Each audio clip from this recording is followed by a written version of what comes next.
మీరు నేనేం నేర్చుకుంటున్నాం? ఆదివారాల పూట ప్రతి ఆదివారం చెప్పాలి ఎవరన్నా? ఏ సబ్జెక్టు? యా, ట్రూ గాస్పెల్ పోయి సంవత్సరం అవుతుంది, నెలలు అయిపోయి 2-3 నెలలు. యా, ప్రార్థన. సుమోని మాతో పాటు వచ్చేసేయి నువ్వు, నీ వెనకలు ఉన్నావు చాలా. సో ప్రార్థన గురించి నేర్చుకుంటా ఉన్నాం. నా కోరిక ఈ యొక్క సంవత్సరంలో, కొత్త సంవత్సరం మనం ఎంటర్ కాకముందు ప్రార్థన జీవితం మనం కలిగి ఉండాలనే తాపత్రయం, సంఘానికి ప్రార్థన జీవితం, సంఘం ప్రార్థించే సంఘం ఉండాలని జస్ట్ కొద్దిగా బ్రీఫ్గా చెప్తున్నాను. నేను ఆల్రెడీ మీకు నా యొక్క ప్లాన్ చెప్పాను మీకు. ఇప్పుడు కొద్దిగా బ్రీఫ్గా చెప్తున్నా. ముఖ్యమైనటివి మీకు ప్రార్థనలో మీరు ఎక్కువగా ఇంట్రెస్ట్ తీసుకోవాలని, ప్రార్థన జీవితం కలిగి ఉండడానికి ముఖ్యమైన విషయాలు చెప్తున్నా. నేను ఆల్రెడీ మీకు చెప్పాను. నెక్స్ట్ ఇయర్ నేను దాదాపు ఫిబ్రవరి, మార్చ్, బహుశా ఫ్రైడేస్ నేను ప్రేయర్ గురించి మళ్ళా స్టార్ట్ చేయాలన్నా. ఇప్పుడు కొద్దిగా చెప్తున్నాను. ఐ మీన్ లైక్, సో అది అందుకే ఇప్పుడు బ్రీఫ్గా కాకుండా, ఇప్పుడు బ్రీఫ్గా చెప్తున్నా, డీటెయిల్గా కాకుండా. సో అయితే చాలా ముఖ్యమైనది ప్రార్థన జీవితం. దేవుడు మనల్ని ఎందుకు సృష్టించాడమ్మా? మీరు నేను ఎందుకు సృష్టించబడి ఉన్నాం? గట్టి చెప్పాలి మీరు. ఎందుకు? ప్రార్థన చేయడానికి. మీరు అనొచ్చు ఎక్కడ రాయబడింది ప్రార్థన చేయడానికి మనం సృష్టించబడ్డామంటే? యాక్చువల్ రాయబడిన పదం ఏంటంటే, ఏంటండి రాయబడిన పదం ఏమంటే ఏలుడి అని రాయబడింది కదా. దేవుడు ఉద్దేశం ఏమన్నా మనిషిని సృష్టించడానికి? ఏం ఉద్దేశం కలిగి సృష్టించాడు దేవుడు? దేవుని యొక్క ఉద్దేశం ఏమంటే మిమ్మల్ని సృష్టించేదానికి సృష్టించింది. ఎందుకంటే ఏలే దానికోసం, డొమినియన్ కోసం, పరిపాలించే దానికోసం. అర్థమైందా పిల్లరా?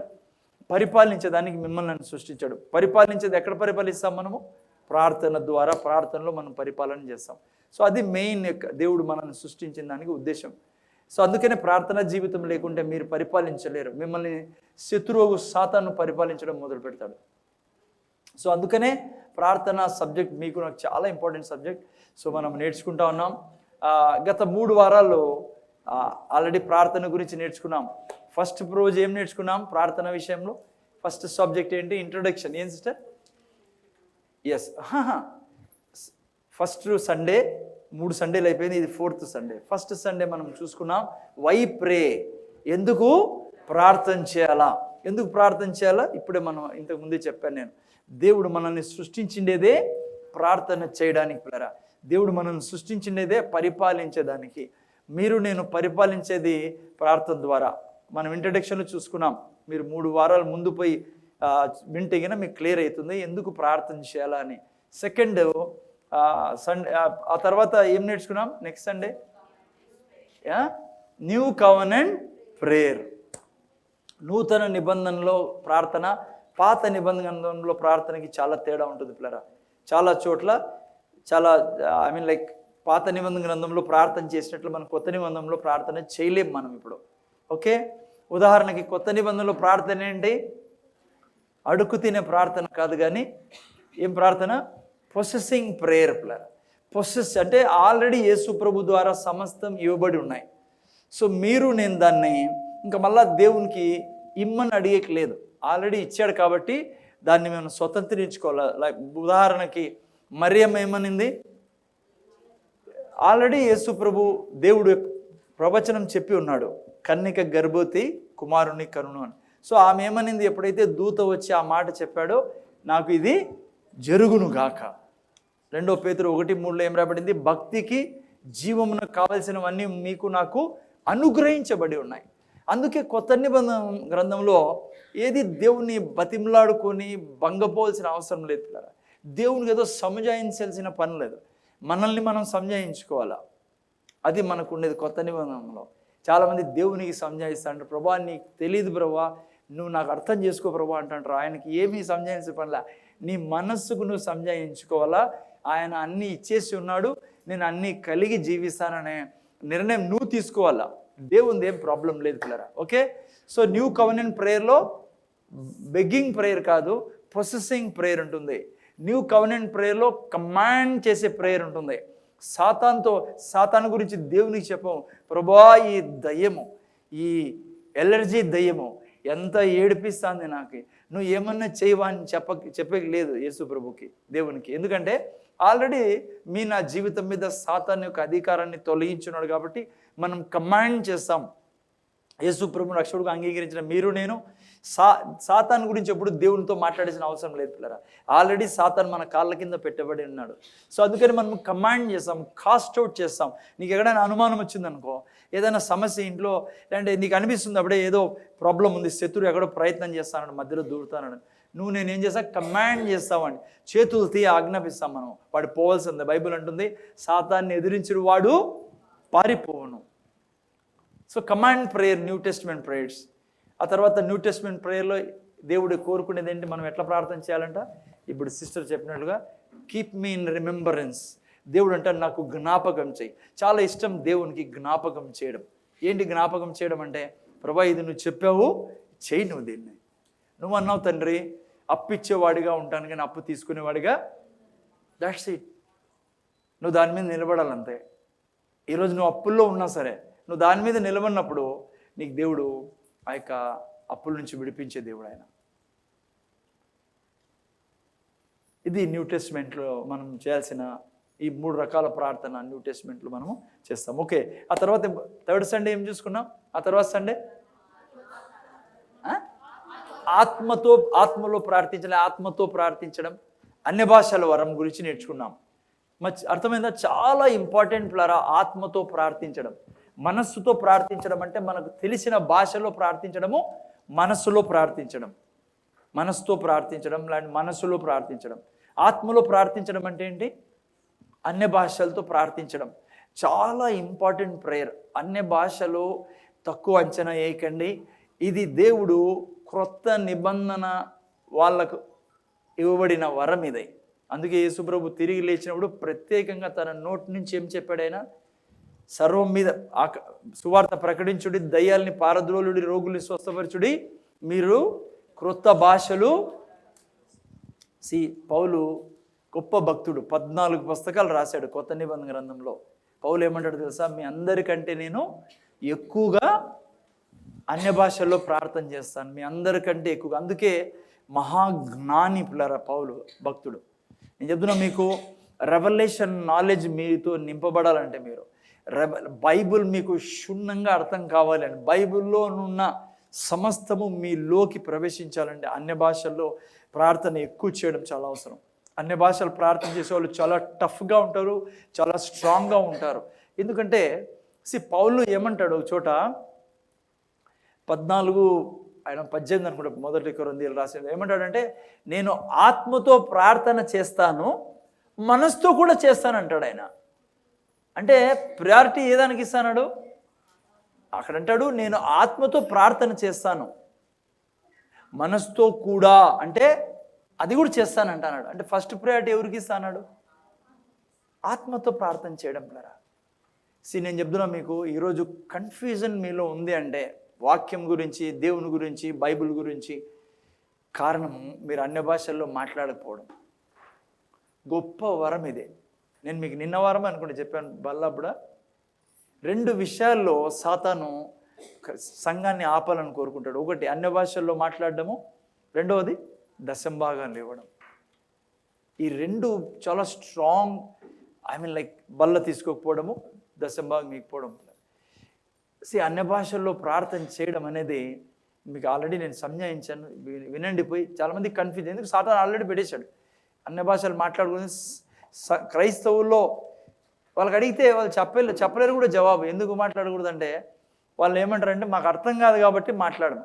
అరే బైబిలే చెప్తాంది నీకు అర్థం కాదని. అది ఎవరికి అర్థమవుతుంది? దేవునికి అర్థమవుతుంది. ఎవరెవరికి అర్థం కాదు? నీకు అర్థం కాదు, ఇంకొకరికి అర్థం కాదు, సాతానికి అర్థం కాదు. నువ్వు మళ్ళీ అర్థం కాదనే కదా అన్య భాషలు అంటాండేది. మళ్ళీ నువ్వు ఎందుకు కన్ఫ్యూజ్ అవుతున్నావు మాట్లాడేదానికి? అన్య భాషలు మాట్లాడేవాడు ఎవరితో మాట్లాడుతున్నాడు? ఇంకా అంతకంటే ఏం కావాలా నీకు బైబిల్లో నుంచి? అందుకే అన్య భాషలు మాట్లాడడము. ఎవరో పాస్టర్ చెప్పాడు, మా డినామినేషన్ చెప్పింది, నేను ముందున్న చర్చిలో మా పాస్టర్ చెప్పాడు, నేను చెప్పినా, ఆ పాస్టర్ చెప్పినా, నీ డినామినేషన్ చెప్పినా, దేవుడు ఏం చెప్తానో అది అవసరం. ఎంత ఆనందం ఇచ్చే మాట ఇది. అన్య భాషలు మాట్లాడువాడు దేవునితో మాట్లాడుతున్నాడు, వాడు మర్మములు పలుకుతున్నాడు, మిస్టరీస్.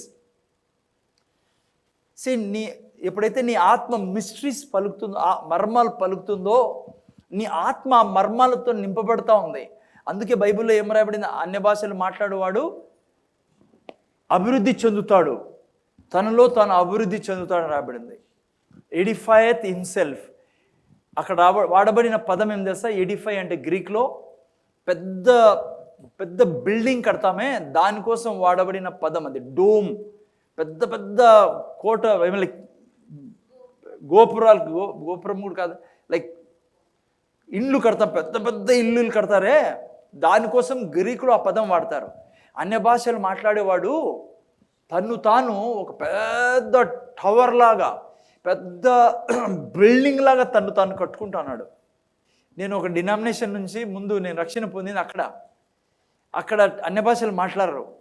అన్య భాషలు పక్కన పెట్టండి, పరిశుద్ధాత్మ పేరే ఎప్పుడన్నా ఏదో పొద్దుపోక అప్పుడు ఎవడన్నా తీసుకుంటారు, అంతేగాని వీళ్ళిద్దరిని పక్కన పెడతారు.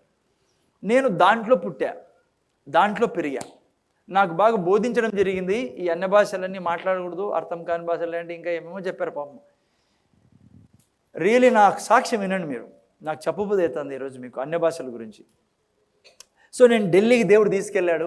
ఢిల్లీకి వెళ్ళినప్పుడు కూడా అడ్రస్ తీసుకెళ్ళా, ఆ చర్చికి పోవాలని. ఆ చర్చు ఈడుండే చర్చు. దేవుడు గొప్ప నా జీవితంలో చేసింది ఏమంటే ఆ అడ్రస్ పోగొట్టుకున్నా. నేను అడ్రస్ పోగొట్టుకున్నాను. ఢిల్లీలో కొత్త 95లో నేను జరిగిన విషయం చెప్తున్నా మీకు. ఆ చీటీ ఆడో పడిపోయింది. అప్పట్లో ఫోన్లు గిన్నెలు లేవు. ఫోన్లు ఉంటే ఫోన్ చేసి అడ్రస్ తీసుకునేవాడిని. సో అప్పుడు లెటర్ రాయాలి, ఇక్కడ రావాలా. సో సంహౌ మేము ఒక వారమేమో పోలేదు చర్చికి. సండే భలే బాధపడినాం. సండే విడిచింది దీని మా జీవితంలో ఎప్పుడు లేదు. సరే నెక్స్ట్ సండే ఎవరికో అడిగితే ఆ పలానా చూడు బొమ్మన్నారు. ఆడపోతే గబా గబా అరుస్తున్నారు అన్య భాషల్లో. నేనంతే ఎంత పాపంతో నేను స్థలానికి వచ్చాను. నేను చాలా దుర్మార్గులంతా నిలబడినారు ఇక్కడ. దానికి తోడు మేము ముందు పోయే చర్చిలో అంతా perfumes, I mean like decoration. Ladies అయితే సినిమా యాక్టర్లు మాత్రం ఇచ్చారు. నేనన్నా కరెక్ట్గా చాలా చెడ్డ ప్రాంతంలోకి వచ్చాను నేను. ఇది చర్చే కాదు, ఇక్కడ నేను ఇక రాకూడదు. సో ఢిల్లీలో అట్లా కూడా స్టైల్గా ఉంటారు, ఆ చర్చికి పోయినా కూడా. సో ఓకే, నాకు జరిగింది ఏంటంటే నేను ఆ రోజు ఇంటికి పోయాము. నేనన్నా అది అందుకే మళ్ళీ ఏదన్నా వేరే చర్చికి పోలా, అడ్రస్ పోగొట్టుకున్నా ఎంత అట్లా ఇట్లా. ఎందుకంటే నేను చెప్తున్నవి మీరు ఎక్కడి నుంచి అన్నా వచ్చింటే అదే పరిపాలిస్తుంటుంది మీకు. కానీ మీరు బైబిల్ చూసి ఏది సత్యమో తెలుసుకోవాలా. సరే జరిగింది ఏమంటే ఇంకా నెక్స్ట్ వీక్ పోలా, చాలా బాధేస్తుంది. కానీ ఒకటి మాత్రం జరుగుతుంది, ఆడ నా మనస్సు అంటుంది నువ్వు రైట్ చెడ్డ చర్చికి వచ్చావు, సరైన చర్చి కదా. గబా గబా అరుస్తాను చూడు, బడా బడా బడా అంటున్నారు. ఆ తర్వాత పర్ఫ్యూమ్స్, అసలు ఐ మీన్ నా జీవితంలో ఆ చర్చిలో ఇప్పుడు అందరూ పర్ఫ్యూమ్ వాడే వాళ్ళు ఒకరికి మించును. ఐ మీన్ చాలా బాగుండింది. మనసు ఒప్పుకోవడంలే, లోపల ఆత్మ నాతో మాట్లాడుతూ ఉంది, నువ్వు పో అక్కడికి, అదే రైట్ ప్లేస్, నీకోసం నేను పెట్టిన స్థలం అది, నువ్వు పోవాలి అంటుంది. పోలే నేను అయినా కూడా నెక్స్ట్ సండే అంటే తర్వాత సండే పోలే. ఆడ మనస్సు ఒప్పుకోలేదని లోపల తెలియని ఆనందము, తెలియని సంతోషం ఉంది. ఆ చర్చిలో పోయిండే తెలియంది, నాకు అర్థం కావడంలే. ఒక సండే పోలే, బ్రదర్ వింటున్నారు కదా. నెక్స్ట్ సండే ఏం చేయాలా? దిక్కులేని వాళ్ళకి దేవుడి దిక్కున, అదే చర్చి దిక్కు అయిపోయింది మనకి. సరే వెళ్ళాను పిల్లరా, అంతే. ఆ రోజు కాలు పెట్టడము నా జీవితమే టర్న్ అరౌండ్ అయింది. సో ఈ మధ్యలో చాలా డౌట్స్ ఉండేది. అన్య భాషల గురించి చెప్తున్నా. అంత బాగుంది, ఎంత ప్రేమించేవాళ్ళు అంటే పిల్లరా, చాలా ప్రేమించేవాళ్ళు. ఆ తర్వాత మా పాస్టర్ వాక్యం చెప్తా అంటే, ఏందిరా ఇది బైబులేనా, నేను వినింది ఏంటి, ఈయన చెప్తాడేదేంటి. ఇప్పుడు మీరు వింటానేది అట్లా ఆ ప్రీచింగ్. ఐ వాస్ లైక్, నాకు ఇంటికి నిలబడుకుని ఉన్నాయంటారు ఆ టైపు. నేను ఎక్కడికి వచ్చేసాను రా నాయనా వీటికి. ఆ తర్వాత మనస్సు కొట్లాడుతుంది నాతో, నువ్వు రాంగ్ ప్లేస్లో ఉన్నా. లోపల ఆత్మ ఆనందిస్తాను, సంతోషం ఏదో జరుగుతుంది. ఆ తర్వాత నాకు ప్రొఫెసీస్ రావడం మొదలుపెట్టాయి. నువ్వు నిజం చెప్తాను, నేను సేవకుడు అవుతావు, నువ్వు సంఘాన్ని నడుపుతావు, నువ్వు కదిలిస్తావు, అది ఏదేదో చెప్తున్నారు వాళ్ళు. నేను అంత అబద్ధాలు చెప్తాను, నాకు నేనే కదలంలే ఇక్కడ, ఎప్పుడెప్పుడు తప్పించుకొని పోదామా ఇటు నుంచి అని. So many things happening. Sorry, నాకు అన్య భాషల గురించి అందరూ అన్య భాషలు మాట్లాడేవాళ్ళు. బ్రదర్ వింటున్నారు కదా, నేను మాట్లాడేవాడిని కాదు.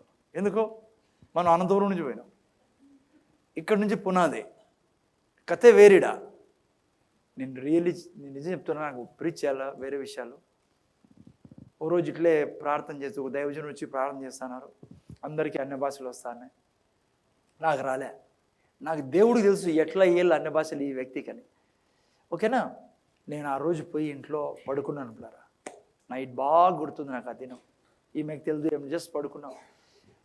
రాత్రి నేను నిద్రపోయిన తర్వాత, అందుకే అన్య భాషలు నేను చాలా రికమెండ్ చేస్తాను, నేను నమ్ముతా, దాంతో లాభం పొందుకున్నా, ఇప్పుడు కూడా లాభం పొందుకున్నా. నా సంఘం అంతా కూడా అన్య భాషలు మాట్లాడాలి. పౌలు అంటాడే, మీరు అందరూ మాట్లాడి నేను కోరుకుంటాను. పౌలు అన్నీ నేను మాట్లాడలేదు, పరిశుద్ధాత్మ దేవుడు రాయించిన మాటలు. ఆ రోజు కలలో దేవుడు నా ఆత్మను తిరిగి మళ్ళీ మీటింగ్ స్టార్ట్ అయింది. ఏ మీటింగ్లో ఉన్నానో అక్కడ రాలా నాకు. అదే మీటింగ్లో నేను మళ్ళీ పాల్గొన్నా, అదే సమస్య జరుగుతూ ఉంది. అక్కడ ఏ సహోదరి ఒక సిస్టర్ వచ్చి ప్రార్థన చేశారు. ఆ సిస్టర్ వచ్చి నా మీద చేపెట్టారు. నిద్రలో బాగా నిద్రలో ఉన్నాను. అక్కడ టంగ్స్ మాట్లాడుతూ ఉన్నాను. మొత్తం శరీరం అంతా తడిసిపోయింది, నాకు బెడ్ తడిసిపోయింది. ఆ రోజే పరిశుద్ధాత్మ బాప్తిజం చూడండి నాకు ఎక్కడిచ్చాడో దేవుడు. బహుశా గుంపులో ఇచ్చింటే ఈ కొట్లాడుతాను నా మనస్సు, నాతో ఆల్రెడీ ఫైటింగ్ జరుగుతుంది లోపల. అప్పుడు దేవుడు నాకు ఇవ్వడంతో డైరెక్ట్గా ఆ రోజు నాకు అర్థమైంది ఎంత శక్తి. ఆ తర్వాత నేను నా నోరు ఎప్పటికీ ఒక తేనె మాదిరి తయారైంది పిల్లరా ఆ క్షణం నుంచి. సో ఆ తర్వాత నేను నాన్ స్టాప్ ఇంకా ఆ తర్వాత నేను అందుకే ఎప్పుడు కూడా అన్య భాషల్ని తప్పుగా తీసుకోకండి. ప్రభు చెప్తున్నది అదే, బైబిల్ చెప్తున్నది అది. బైబిల్లో కొత్త నిబంధనలు రాసిన ఫస్ట్ పేజ్ చూసుకోండి మీరు. ఎవరెవరైతే రైటర్స్ ఉన్నారో వాళ్ళందరూ అన్య భాషలు మాట్లాడిన వాళ్ళు. నేను చెప్తున్నాను, నువ్వు అన్య భాషలు మాట్లాడుకోకుండా ఉంటే చాలా చాలా నష్టపోతారు. ఎందుకంటే నువ్వు ఆత్మీయంగా ఎదిగేదానికి దేవుడిచ్చిన ఆయుధం అదే, ఆత్మీయంగా ఎదిగేదానికి. అందుకే నీకు నీ లైఫ్ సరిగా ఉండదు. నువ్వు అన్య భాషలు మాట్లాడుకోకుండా వ్యక్తి నీ లైఫ్ సరిగా ఉండదు. కోరుకుంటా సాతానికి ఇష్టం లేదు నువ్వు అన్య భాషలు మాట్లాడటం. మనసుతో ఎంత ప్రార్థన చేస్తా చెప్పు. మనసుతో వీని బాగా చేయి, వాళ్ళు బాగా చేయి, మా పిల్లని బాగా చేయి, మా అత్తను దీవించు, వాళ్ళని దీవించు, ఎంచేపు చేస్తావు ప్రార్థన అట్లా మనసుతో. కానీ నువ్వు ఆత్మతో ప్రార్థన చేస్తే you can continue life for hours, like 10 hours 20 hours accurate prayer చేస్తావు నువ్వు అన్య భాషలో ప్రార్థన చేసినప్పుడు. యాక్యురేట్.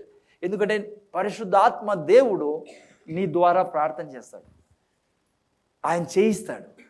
ఆయన మాట్లాడు, నీ మాటలు తీసుకొని ఆయన నీ ద్వారా ప్రార్థన చేయిస్తాడు. ఎప్పుడు శిష్యులు పవర్ఫుల్గా మారారు చెప్పండి? అదే శిష్యులు కొట్లాడుకునే వాళ్ళు, రకరకాలుగా జీవించేవాళ్ళు. అన్య భాషల వరం చాలా పవర్ఫుల్ వరం. ఓకే, మిస్ చేయకండి. ఓకే, ఈరోజు నేను చెప్పేది వాక్యముతో చేసే ప్రార్థన, ప్రేయింగ్ విత్ వర్డ్. వాక్యముతో, దేవుని వాక్యంతో ప్రార్థన చేయడము ఈరోజు మీరు నేను నేర్చుకుంటా ఉన్నాం. పవర్ఫుల్ సబ్జెక్ట్ వర ఇది. అన్య భాషలు చాలా ముఖ్యం, ఇది కూడా అంతే ముఖ్యము. చాలా ఇంపార్టెంట్ ప్రేయర్ ఈరోజు చెప్తా అనేది.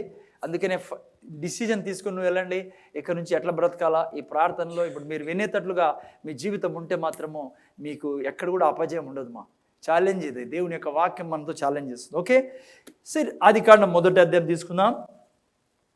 ఓకే, ఆదికాండం 1వ అధ్యాయంలో మీరు చూసినట్లయితే ఏం రాయబడింది పిల్లరా? చదువుతారు ఎవరైనా? మొదటి వాక్యాలు రెండు వాక్యాలు చదవండి ఎవరైనా మైక్లో. సౌండ్ పెట్టి నేను ఆదియందు దేవుడు భూమి ఆకాశములను సృజించెను. ఆదియందు దేవుడు భూమి ఆకాశమును సృజించెను. భూమి నిరాకారముగాను శూన్యముగాను ఉండెను. చీకటి అగాధ జలము పైన కమ్మి ఉండెను. దేవుని ఆత్మ జలముల పైన అల్లాడుచుండెను. చాలు, ఫస్ట్ చాప్టర్ మీకు తెలుసు, ఇది క్రియేషన్ చాప్టర్ అంటాం మనం కదా. ఇక్కడ ఏం జరుగుతుంది పిల్లరా? దేవుడు ఆదియందు భూమి ఆకాశమును సృజించెను. ఆ తర్వాత ఏం జరిగింది? భూమి ఆకాశం ఏంగా ఉంది? నిరాకారంగా, శూన్యంగా, చీకటి కమ్మి ఉంది పిల్లరా. ఇంకోటి ఏం రాబడింది? అతి ముఖ్యమైన మాట, దేవుని ఆత్మ అల్లాడుతూ ఉన్నాడు. ఈరోజు కూడా ఇదే పరిస్థితి పరిశుద్ధాత్మ దేవుంది. నా మీద ముందర చూడాలైనా అక్కడికి టైం వేస్ట్ చేసి డిస్టర్బ్ కాకండి. నా మీద కూడా పరిశుద్ధాత్మ దేవుడు అనుక్షణము అల్లాడుతున్నాడు. యాక్చువల్ అల్లాడుతున్నాడు అని తెలుగులో రాయబడింది, మంచి పదము. ఎందుకంటే దానికి యాక్చువల్ మీనింగ్ మీరు చూసి హీబ్రూలో తను పని చేయాలనే తాపత్రయంతో అల్లాడుతా అన్నాడు. అది అర్థం దాని యాక్చువల్గా. పరిశుద్ధాత్మ దేవుడు నా లోపలే ఉండి ఇప్పుడు అల్లాడుతూ ఉన్నాడు ఆయన. అంటే తాపత్రయపడుతున్నాడు, పని చేయాల మీలో, పని చేయాల మీ ద్వారా అని. ఈరోజు మీరు నేను ఇలా ఎందుకు చీకట్ల జీవితం ఉంది, నిరాకారంగా ఉంది, శూన్యంగా ఉందంటే, ఎందుకు అనారోగ్యం ఉందంటే, ఎందుకు బీదరికం ఉందంటే, ఎందుకు నువ్వు నిరుత్సాహపడతావు, ఎందుకు నువ్వు సోమరుడు మాదిరి తయారవుతావు, ఎందుకు నువ్వు దేవునితో సమయం గడపడం లేదంటే, పరిశుద్ధాత్మ దేవుడు నీ మీదైతే అల్లాడుతున్నాడు. అల్లాడడం పక్కన పెట్టండి, నీలోనే ఉన్నాడు ఆయన. నువ్వు యేసు ప్రభువుని రక్షకుడుగా అంగీకరించిన తర్వాత ఎందుకు నీ జీవితం అట్లుందంటే, నువ్వు నోరు తెరిచి మాట్లాడకపోవడం వలన. అది ఫస్ట్ వాక్యం మీకు నాకు నేర్పించేది. ఇక్కడ పరిశుద్ధాత్మ దేవుడు ఉన్నాడు, కానీ ఏం చేయలేకున్నాడు. ఎందుకు ఏం చేయలేకున్నాడంటే, పరిశుద్ధాత్మ దేవుడు నువ్వు ఆయనకు వాక్యం ఇస్తే తప్ప ఆయన పని చేయడు. ఇది ప్రిన్సిపల్ నువ్వు నేర్చుకోవాల్సింది ఫస్ట్ వాక్యం నుంచి బైబిల్లో. నీకున్న నిరాకారం ఈరోజు, నీకున్న డిస్కరేజ్మెంట్ ఈరోజు, నీకున్న ఏదన్నా సమస్య ఈరోజు కారణము దేవుడు కాదు. కారణము నువ్వు పరిశుద్ధాత్మ దేవుని కొరకు నోరు తెరవకపోవడమే. అందుకే చూడండి, ఎప్పుడైతే దేవుడు ఏమన్నాడు, 3వ వాక్యంలో మీరు చూసినట్లయితే, వెలుగు కలుగును, మూడో వాక్యం, దేవుడు వెలుగు కమ్మని పలుకగా వెలుగు కలిగెను, వెలుగు మంచిదైనట్లు దేవుడు చూచెను, దేవుడు వెలుగుని చీకటిని వేరు. ఓకే, దేవుడు ఏం చెప్పాడు, వెలుగు కలుగును గాక. ఎప్పుడైతే దేవుని నోటి నుంచి మాట బయటకు వచ్చిందో, మీరు నేను చూసినట్లయితే సమస్తము మార్పు చెందింది. మీరు ఇంకా ముందుకు చూసుకుంటా పోతే 10 సార్లు దాదాపు దేవుడు మాట్లాడుతూ ఉన్నాడు. దేవుడు ముందు చూడండి, ఆయన పలుకుతా ఉన్నాడు. దేవుడు తనకు కావాల్సింది చెప్తా ఉన్నాడు. అక్కడ ఉండే చెప్పడంలా, దేవుడు తనకు కావాల్సింది చెప్తాను, తనకు కావాల్సింది చెప్తాను. చాలాసార్లు మన దగ్గరకు వచ్చే ప్రశ్న, మనలో ఉండే ప్రశ్న ఏంటంటే, ఎన్నిసార్లు నేను చెప్పాలి బ్రదర్? మీరు చెప్పారు చాలాసార్లు చర్చిలో, నేను చెప్తానే ఉన్నా, యేసయ్య తిన్న దెబ్బల చేత స్వస్థత నాకు అని 10 సార్లు చెప్పాను. ఎన్నిసార్లు చెప్పాలా? జాగ్రత్తగా వినండి. నా పరిస్థితి బాగైనంత వరకు నేను చెప్తానే ఉండాలా.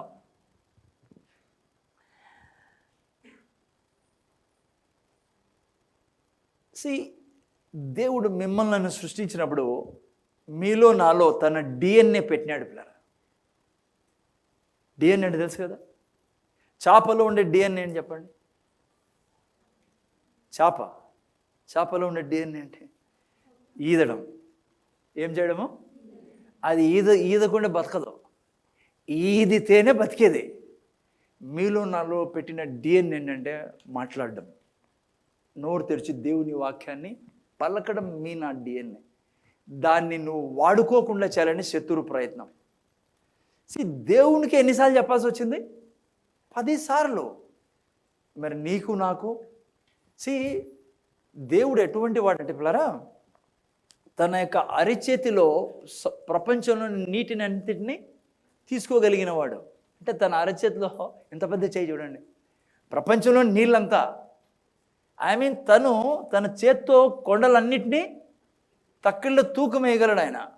అటువంటి వానికి తనకు కావాల్సింది తెచ్చుకోవడానికి ఎన్నిసార్లు చెప్పాల్సి వచ్చింది? 10 సార్లు. అందుకే నువ్వు నేను నా జీవితంలో ఎన్నిసార్లు చెప్పాలా, నీకు నాకు కావాల్సింది తెచ్చుకోవాలంటే, అది ఆరోగ్యం కానీ ఏదైనా సరే, నువ్వు స్ట్రాంగ్గా బ్రతకాలంటే ఈ భూమి మీద, ఈ సృష్టిలో, నువ్వు చెప్పింది నీకు దొరికేంత వరకు కూడా చెప్తానే ఉండాలి ఆ వాక్యాన్ని నువ్వు. అది ఫస్ట్ ప్రిన్సిపల్. అందుకే బైబిల్ ఏమంటుంది, మనల్ని ఎవరిని పోలి జీవించమంటుంది? దేవుని పోలి జీవించమంటుంది పిల్లరా. దేవుడు ఏం చేసేవాడు? దేవుడు ఎట్లా జీవించేవాడు చూసుకున్నాం. మొదటి వాక్యంలో దేవుడు ఎట్లా జీవిస్తాడు? మాట్లాడడం ద్వారా. ఏం మాట్లాడడం ద్వారా? ఆడుండేదాన్ని మాట్లాడడం ద్వారా కాదు, ఆయనకు కావాల్సిన దాన్ని మాట్లాడడం ద్వారా. ఏం మాట్లాడడం ద్వారా? తనకు కావాల్సింది మాట్లాడడం ద్వారా ఆయన జీవిస్తాడు. నేను ఎలా జీవించాలా? నీకు నాకు కావాల్సింది ఏంటో ఇదే నా డిఎన్ఏ. ఇలాగే బ్రతకాలి, ఇలాగే సృష్టించబడి ఉన్నాం మీరు నేను. ఈరోజు మీ దగ్గర ఉండేదానికి మీ దగ్గర ఏదైతే ఉందో దానికి కారణం ఏమో తెలుసా? మీరు మాట్లాడిండేదే. జాగ్రత్త చూడండి బ్రదర్. చాలాసార్లు మనం ఆశ్చర్యపోతాం, దేవుడు ఎర్ర సముద్రాన్ని 2 భాగాలుగా చేశాడు. మనం కూడా పెద్ద అద్భుతం, దేవుడు పెద్ద అద్భుతం చేశాడు. ఈ రోజుకి దేవుడు కోరుకుంటే గిన మన హిందూ మహాసముద్రాన్ని కూడా 2 భాగాలు చేయగలడు. దేవుని ఎదుట ఉండే పెద్ద కష్టం ఏమో తెలుసా? ఏం కష్టం చెప్పండి? దేవుని ఎదుట ఉండే కష్టం నీ నోరు తెరవడమే ఆయన పెద్ద కష్టం. ఇవ్వడం ఎర్ర సముద్రాన్ని చీల్చేశాడు, సమస్య కాదు. ఏది చేయడానికి దేవునికి సమస్యలా. దేవుని బిడ్డల యొక్క నోరు తెరిచేటట్లా చేయడమే పెద్ద కష్టం అయిపోయింది దేవునికి ఇప్పుడు.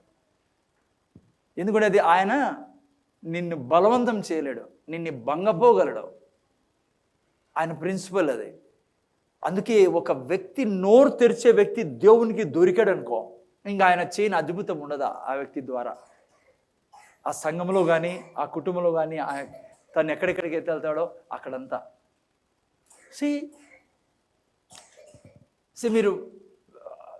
మీరు బైబిల్లో చూసినట్లయితే లూకా సువార్త 10:19 ఏం రాబడింది తెలుసా? దేవుడు సాతాను శక్తి అంతటి మీద మీకు నాకు అధికారం ఇచ్చాడు పిల్లరా. ఎంతటి మీద? శత్రు బలం అంతటి మీద మీకు నాకు అధికారం ఇచ్చాడు. ఎలా వాడతావు నువ్వు ఆ అధికారాన్ని? నీ నోటి ద్వారా.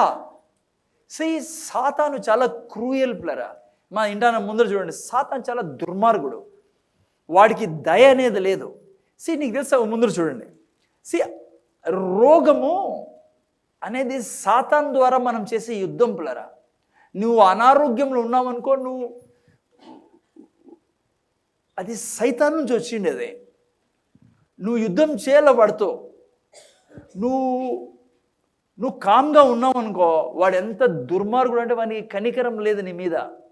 నువ్వు దగ్గు వచ్చిందిలే పోతుందిలే, తుమ్ములు వచ్చినాయిలే పోతాయిలే, ఆ మాత్రలు తీసుకుంటే పోతాయిలే అంటే వాని కొరకు నువ్వు ద్వారం తెరిచిన వాడు అవుతావు. వాడు చిన్న దాంతో స్టార్ట్ చేసి నువ్వు పట్టించుకోకుండా ఉంటే వాడు భయంకరమైన రోగాలు కూడా నీలో వేసేదానికి ప్రయత్నం చేస్తాడు నీ ద్వారానే. వానికేం శక్తి లేదు, నువ్వు ఏం మాట్లాడు, కానీ వేరేవి మాట్లాడించి నీ శరీరాన్నే వాడు రోగాలతో నింపే కోరుకుంటాడు. అంతటి దుర్మార్గుడు వాడు. బైబిల్లో అందుకే యేసుప్రభు ఏం చెప్పాడు? వాడు దొంగ. ఎవరు చెప్పారు? ఎవరు చెప్పారు ఈ మాట? యేసుప్రభు ఏమన్నాడు? వాడు దొంగ, వాడు దొంగతనమును నాశనం చేసేవాడు వాడు. లాస్ట్ టైం మీకు ఒక పాస్టర్ యొక్క సాక్ష్యం చెప్పా. వాళ్ళ పాపకు బాయిల్స్ అయిపోయినాయి, శరీరం అంతా పుండ్లు, ఏమంటారు తెలుగులో? పుండ్లు, గుళ్ళల మాదిరి అయిపోయి శరీరం అంతా, బిడ్డ యొక్క శరీరం నుంచి వాసన వచ్చేదండి. పాపం స్కూల్కి పోతే అందరూ అసహించుకునే వాళ్ళు.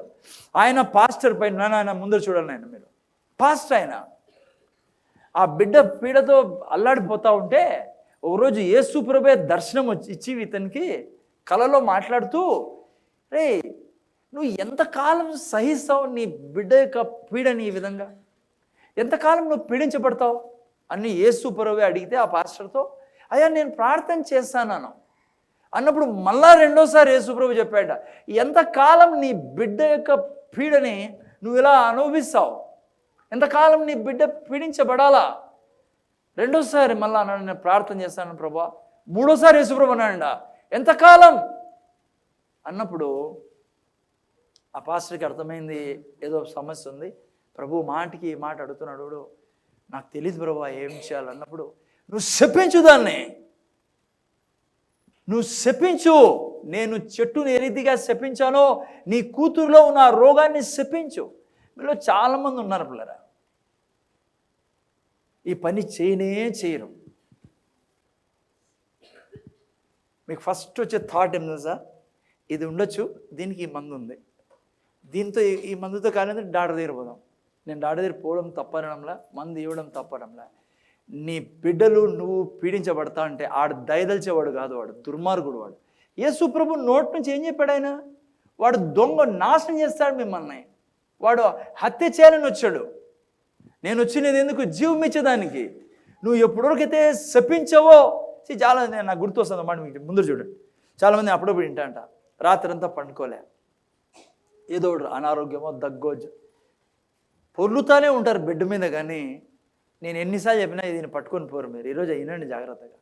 ఎప్పుడైనా నైట్ టైం మీకు ఇబ్బంది అయితే, ఆ టైంలో డాడదిరిపోలేరు, ఏం లేదు, ఓకే, ఏదో మందులు పక్కన పెట్టండి, మీరు వేసుకున్నా నాకేం ఇబ్బందిలా, లేండి బెడ్ నుంచి. That's a battle, that's a fight. వాడు చేయాలని చూస్తాను నీ మీద సిమ్టమ్స్ పెట్టేదానికి, నువ్వు అగ్రి కావాలా వాడుతూ అని. వందగురుని అదే మార్గమే నిన్ను ఆపాలంటే, దేవుని సేవ నుంచి, దేవుని పనులలో నుంచి నువ్వు దేవుని పనులు చేయకూడదంటే అది ఒకటే మార్గం వాడి దగ్గర ఉండేది.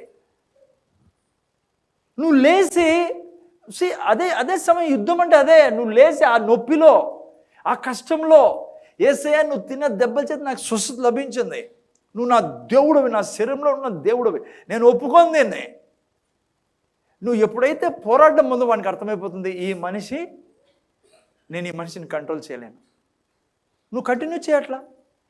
నేను చెప్పాను, ఈ పుండ్లు అతను పాస్టర్ కూతురు యేసుప్రభు చెప్తూనే సంతోషంతో పుండ్లను శపించాడంట. ఆ బిడ్డను దగ్గర తీసుకుని ఏమైంది తెలుసా? ఏమీ కాలే. రెండో రోజు ఏమీ కాలే, మూడో రోజు ఏమీ కాలే, 40వ రోజు ఆ బిడ్డ పరిగెత్తుకుంటే రూమ్లో నుంచి గట్టిగా అరుచుకుంటూ బయట పరిగెత్తి వచ్చింది, డాడీ నాకు చర్మం అంతా కొత్తగా అయిపోయిందని. సో ఏం నేర్చుకుంటాను? ఎన్నిసార్లు చెప్పాలా? 3 సార్లా, 4 సార్లా కాదు. నువ్వు రోగమే పడని స్థితికి నువ్వు వెళ్ళాలా. దేవుడు నాకు నీకు హీలింగ్ కాదు ఇచ్చినది, హెల్త్ ఇచ్చినది, డివైన్ హెల్త్. హీలింగ్కి హెల్త్కి చాలా తేడా ఉంది. నీకు నాకు దైవిక స్వస్థత ఇచ్చినది. నా మాటలకు చాలా విలువ ఉంది ఆత్మీయ లోకంలో. దురాత్మలు వేచి ఉన్నాయి, నువ్వు ఏం మాట్లాడుతున్నావో దాన్ని తీసుకొని నీ జీవితంలో పనిచేయాలని. మీకు తెలుసా, బైబిల్లో చోట ఎందుకు యేసు ప్రభువు 3 సార్లు పేతురుతో తిరిగి ఒప్పించాల్సి వచ్చింది? నువ్వు నన్ను ప్రేమిస్తున్నావా, నువ్వు నన్ను ప్రేమిస్తున్నావా? పేతురు ఇసుక్కున్నాడు. ఎన్నిసార్లు చెప్పాలా నీకు బాబు? యేసు ప్రభు 3 సార్లు చెప్పించాడు పేతురుతో. ఎందుకు చెప్పండి? పేతురు 3 సార్లు ఏం చేశాడు? నిరాకరించాడు యేసు ప్రభుని. ఆత్మీయ లోకంలో ఆ మాటలు ఉన్నాయి. దురాత్మలు ఆ మాటలు తీసుకొని, పేతురు యొక్క మాటలు తీసుకొని ఆ యొక్క మనసు మీద పరిపాలిస్తాయి అవి. యేసు ప్రభు అందుకే 3 సార్లు పేతురుతో మళ్ళా దాన్ని విరగొట్టిచ్చాడు. పిల్లరా, నిన్ను నేను ప్రేమిస్తానా, నిన్ను నేను ప్రేమిస్తానా, నిన్ను నేను ప్రేమిస్తానా, నేను నీ కొరకే బ్రతుకుతానని చెప్పి పేతురు ద్వారా చెప్పించాడు యేసు ప్రభు. నా యొక్క మాటల యొక్క విలువ నీకు తెలుసుకోకుండా ఉంటే నీ మీద ఎప్పుడు వాని చెయ్యి పై చేయి ఉంటుంది నీ మీద. అందుకే నీ మాటలలో ఉన్న శక్తిని నువ్వు తెలుసుకోవాలి, నేను తెలుసుకో. చాలాసార్లు క్రైస్తవులు అన్నిటికీ ప్రయారిటీ ఇస్తారు. పాటలకి, డ్యాన్స్కి, మంచిది, అదే తప్పేం లేదు, స్తుతి ఆరాధన. మాటలకి విలువ వేయరు. క్రైస్తవులు అని చెప్తున్నా. ఈవెన్ ఉపవాస ప్రార్థనలకు ఇస్తారు. మీకు తెలుసా, దానియేలు ఎన్ని రోజులు ఉపవాస ప్రార్థన చేశాడు? ఎన్ని రోజులు? భయపడద్దని 31 అనండి, 41 అని నేను కరెక్ట్ చేస్తా. ఎన్ని రోజులు? 21 రోజులు. చాలామంది అనుకుంటారు దానియేలు దగ్గరికి దేవుని దూత దిగి వచ్చాడు. ఎందుకో తెలుసా? ఉపవాస ప్రార్థన అని. నువ్వు బైబిల్ చదివితే ఉపవాస ప్రార్థన చేసిందని కాదు వచ్చినది. ఆయన ఏమని చెప్పాడు తెలుసా? దూత, నీ మాటలను బట్టి నేను వచ్చి ఉన్నా నీ దగ్గరికి. మీరు చదువుకోండి 10-12లో దానియేలు గ్రంథంలో, నీ మాటలను బట్టి నేను వచ్చి ఉన్నా. అంత నువ్వు దేవుని దూతల్ని నీ మాటల ద్వారా ఆహ్వానించవచ్చు, శత్రువుని మాటల ద్వారా ఆహ్వానించవచ్చు. ఓకే, ఏం నేర్చుకుంటాను? మాటల ద్వారా ప్రార్థన చేయడం. ఆ పాయింట్లోకి వస్తాను, జాగ్రత్త ముందర చూడండి ఆయన. అందుకే మీకు తెలిసే ఇంకో విషయం, చాలామంది ప్రార్థనలు వాళ్ళని సమస్యల్లో పడేస్తాయి. మీరు ఆశ్చర్యం సార్, ప్రార్థన చేయమంటున్నారు ఓ పక్కన, మళ్ళీ ప్రార్థనే సమస్యలు పడేస్తారు. నువ్వు వాక్యం తీసుకొని ప్రార్థన చేయకుండా, ప్రార్థన చేయమన్నాలే అని ప్రార్థన చేస్తా అంటే నువ్వు దేవుడిని ఆపేస్తావు నీ జీవితంలో పని చేయకుండా. జాగ్రత్తగా ఉండాలి నువ్వు ఏం మాట్లాడుతున్నావు ప్రార్థనలో. ఇప్పుడు నువ్వు డర్టీ ప్రార్థన చెప్తున్నావు, మీకేందో. చాలామంది ప్రభువా నన్ను స్వస్థపరచు మంచి ప్రార్థన ఇది. ఉపవాసం ఉండి ప్రార్థిస్తాను ఏమని? స్వస్థపరచమని. ఆత్మీయ లోకం ఏమంటుందో తెలుసా? ఇది ఈడియట్ ప్రార్థన రా, దీనికి నేను ఏం జవాబు ఇమ్మంటావు అంటాడు దేవుడు. అట్లా ప్రార్థనకి దేవుని దగ్గర నుంచి జవాబు ఉండదు పిల్లరా. నువ్వు చెప్పాల్సింది ఏమో తెలుసా? నువ్వు సాతాన్ని ఎదిరించాలా, యేసయ్య తిన్న దెబ్బల చేత నా శరీరం నిండా ఆరోగ్యం ఉంది, నేను దైవిక స్వస్థత పొందుకున్నా, భక్తికి జీవం కావాల్సిన అన్ని నా శరీరంలో ఉన్నాయి, నేను దేవుని ఆలయాన్ని. ఎంతకాలం చెప్పాలా? పేతురులాగా విరగొట్టేంత వరకు చెప్పాలా. నువ్వు 3 సార్లు చెప్పావో 30 సార్లు చెప్పావో ఇంతకుముందు. ఏమని? రోగాలు నాకు రాకుండా ఇంకెవరికి వస్తాయి? పుట్టినప్పటి నుంచి ఎన్నిసార్లు చెప్పావు? ఐ డోంట్ నో నువ్వు ఎన్నిసార్లు చెప్పావో. కానీ ఈరోజు నుంచి నువ్వు ఎంతవరకు నీకు అనారోగ్యం ఇంకా రాకుండా, గ్యాస్ట్రిక్ ప్రాబ్లం రాకుండా, ఎలర్జీ రాకుండా, ఆ యొక్క హార్ట్ ప్రాబ్లం రాకుండా ఉండేంతవరకు చెప్తావు నువ్వు. ఏ రోజు నీ శరీరము దైవిక స్వస్థతతో నిండుతుందో ఆ రోజు నువ్వు చెప్పడము కరెక్ట్గా ఫిల్ చేసావని అర్థం, బ్లాంక్స్ అన్నీ. అందుకే ఎప్పుడు ఈ ప్రశ్న నీకు సాతాను అంటాడు, నీవు దేవుని కుమారుడు అయితే, ఎన్నిసార్లు చెప్తావు చూడు ఈ పాటికి, ఇప్పటికీ కడుపులో నొప్పే కదా, వేసుకుంటానో లేదా ట్యాబ్లెట్లు, ఎందుకు ఊరికే నోటితో అరుస్తానో, వాక్యాలు ఎందుకు చెప్తావు, ఏమన్నా తేడా వచ్చింది చెప్పు నువ్వు అంటాడు వాడు. యేసు ప్రభునే కింద పడేసే వచ్చాడు వాడు. నువ్వు దేవుని కుమారుడు అయితే ఎందుకు ఇంత ఆకలి, ఏంది సమస్య నీకు, అసలు ఎందుకు ఇవన్నీ చేశాను? మన దగ్గర రా, మన మాట విను, నేను అన్నీ నీకు ఇట్లే చేశానని చెప్పి ఆదాముని బోల్టా కొట్టించినట్ల నిన్ను బోల్టా కొట్టిస్తాడు వాడు. నువ్వు చెప్పాల్సింది, నువ్వు చేయాల్సింది ఆయన చెప్పిండే. అది నిరాకారము, శూన్యము, చెడు దాగి ఉందని నీ జీవితంలో. నమ్ముకున్నాను బ్రదర్, రక్షణ పొందుకున్నాను బ్రదర్, చర్చికి కూడా వస్తాను బ్రదర్, టైది కూడా ఇస్తాను బ్రదర్, అన్నీ చేస్తాను, అసలైంది చేయడంలా. ఏందది కదా? నేను ఒక పాస్టర్తో మొన్న కలిసా, మన దగ్గరికి వచ్చారు, మీకు కూడా తెలుసు. ఆయనతో నేను మాట్లాడుతూ నేను ఆయన గురించి నేను అనుకున్నామని, ఆయన ఒక కొడుకు కూతురు అని. సరే, కొద్ది రోజుల క్రితం నేను ఆయనతో వింటాను బ్రదర్, నేను ఆయనతో మాట్లాడుతూ ఆయన ఇంకో కొడుకు ఉన్నట్లుగా మాట్లాడుతాడు తన మాటల్లో. నేను వెంటనే ఆపి, కాదు బ్రదర్ మీకు ఒక కొడుకు కూతురే కదా, ఇటే జరిగింది మా ఇద్దరి మధ్య సంభాషణ. మీరు 2 కొడుకులు అంటారంటే, అవును సార్ బ్రదర్, నాకు 2 కొడుకులు ఒక కూతురు, వాడు చచ్చిపోయినాడు వాడు. అయ్యో ఎట్లా బ్రదర్ అంటే, దేవుడు తీసిపా, బ్రహ్మాండమైన పిల్లోడు బ్రదర్, వజ్రం బ్రదర్ వాడు. నేను సేవకుడని చెప్పి నన్ను కష్టపెట్టకూడదని చెప్పి వాడు ట్యూషన్లు చెప్తూ బీటెక్ చేసేవాడు. మీకు తెలుసా బ్రదర్, వాడు చచ్చిపోయినాడు, అసలు ఏడ్చలే నేను, ఎందుకంటే దేవుడు రమ్మన్నాడు, ఎవరో కాదంటాం. వాడు దేవుని దగ్గరికి వెళ్ళిపోయాడు. వాడు ప్రీచర్ బ్రదర్, వాడు వాక్యం చెప్పేవాడు, మహాప్రార్థన పోడు, నాకంటే ఎక్కువ ప్రార్థన పోడు. వాడు జమ్ బ్రదర్ అన్నాడు, నువ్వేమో గమ్మ, వాడు జమ్మే. వాడు నేను మొక్కం మీదే చెప్తే అతనికి సంపేసుకున్నారు మీరు మీ పిల్లల్ని అని. ఫటాఫట్ రైట్ లెఫ్ట్ చాలా చెప్తే అంతో వాక్యం తీసి ఎవరు చెప్పి మళ్ళీ అప్పుడు అంటాడు ఆయన, బ్రదర్ ఇట్లే ఒక సిస్టర్ నన్ను గద్దించింది. డాక్టర్ థోమస్ రెడ్డి అని చెప్పి, వైఎస్ థోమస్ రెడ్డి అని కడపలో ఉంటారు, సరే ఎక్కడ తాడిపత్రిలో. ఆయన భార్య కూడా నీకు మాదిరే గద్దించింది, నీ కొడుకు నువ్వు చంపినావు, లేదంటే నీ కొడుకే ఆ యొక్క డాక్టరీన్ పిల్లరా తప్పుగా అనుకోదా. కొంతమంది ప్రీచర్లు అట్లా బోధించేసేసి గబ్బు లేపేసేసి వాళ్ళని, వాళ్ళు చావు ఏదో దేవునికి ఇతనితో పెద్ద పని ఉన్నట్లాడా. ఏం చేస్తాడు స్వర్గంలో ఇన్ని చూసుకుని ఆయన? ఏమన్నా పని ఉందా స్వర్గంలో? నాకు మీరే చెప్పండి పోనీ, ఒక్కరు చెప్పు లేసి, కదా స్వర్గంలో నాకు ఎంత పని ఉంది తెలుసా, ఈడేం పనే లేదని. ఈడేనా నీతో పని ఉండదు ఆయనకి, ఈడే నీ జీవితం, ఆయన బలిష్టం, ఆయనే వచ్చేసాడు వీటికి. క్రిస్మస్ జరుపుకుంటు కదా మొన్న. సో నేను చెప్పేది ఏంటంటే, ఎవరు చంపారు ఆ పిల్లల్ని? నువ్వు ఏ సంఘానికి పోతున్నా జాగ్రత్తగా పోవాలా, ఏం వింటానో జాగ్రత్తగా వినాలా. ఇష్టానుసారం యాదన్నా తేండి వేసుకుంటాం సంచిలోకి, అది తింటాం కదా మనం, యాదన్నా ఎందుకు ఆకలి అవుతాను అది ఏమంది, హలో ఉడికిందా లేదా పచ్చిదా, అది మాంసమా బల్లి మాంసమా కప్ప మాంసం, యాదో ఒకటి మాంసం కదా. హలో చాలామంది ప్రజలు, బైబిల్లో మాట రాయబడింది, ఏం వింటున్నావో జాగ్రత్త కలిగి ఉండవు అని. అదే జీవితం మనది, అర్థమైంది నేనా? ఓకే నీ సో సి ఎన్ని గంటలు ప్రార్థన చేస్తాను కాదు టాపిక్ పిల్లరా, 10 గంటల 20 గంటల నువ్వు మంచిది 10 గంటలు చేయడం, 8 గంటలు చెప్పి చాలా మంచిది, దాంట్లో కానీ నువ్వు ఏం మాట్లాడతానో ప్రార్థనలో,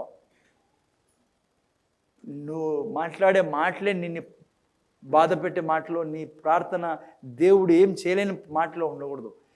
నేను మాట్లాడే మాటలో దేవుని వాక్యానుసారమైన మాటలే ఉండాలా. వాగ్దానాలై ఉండాలా. దేవుడు ఏం చేశాడు ఏం చేయలేదు నీకు తెలిసి ఉండాలా. ఓకే, జాగ్రత్తగా వింటారా. ముందుకు వెళ్దాం వాక్యంలోకి. చూడండి, యోహాను సువార్త 1వ అధ్యాయం దీంతో పాటు మంచి మాటలు ఆడ రాయబడి 1వ అధ్యాయం 1వ వాక్యం. తొందర తీయండి ఎవరైనా. యోహాను సువార్త 1వ అధ్యాయం 1వ వాక్యం చదవండి. ఆదియందు వాక్యమును, జాగ్రత్త వినాలా. వాక్యము దేవుని యొద్ద ఉండెను, వాక్యము దేవుడై ఉండెను. ఆదియందు వాక్యము ఉండెను. చెప్పు, నాతో పాటు చెప్పండి. నేను కూడా మిగతా పాస్టర్ మీద మీకు అలవాటు అయ్యాలి, కొద్దిగా మెలకుగా తెచ్చేదాన్ని. ఆదియందు, నాతో పాటు చెప్పండి. ఆదియందు చెప్పండి ఇంకోసారి. ఆదియందు ఏముండెను?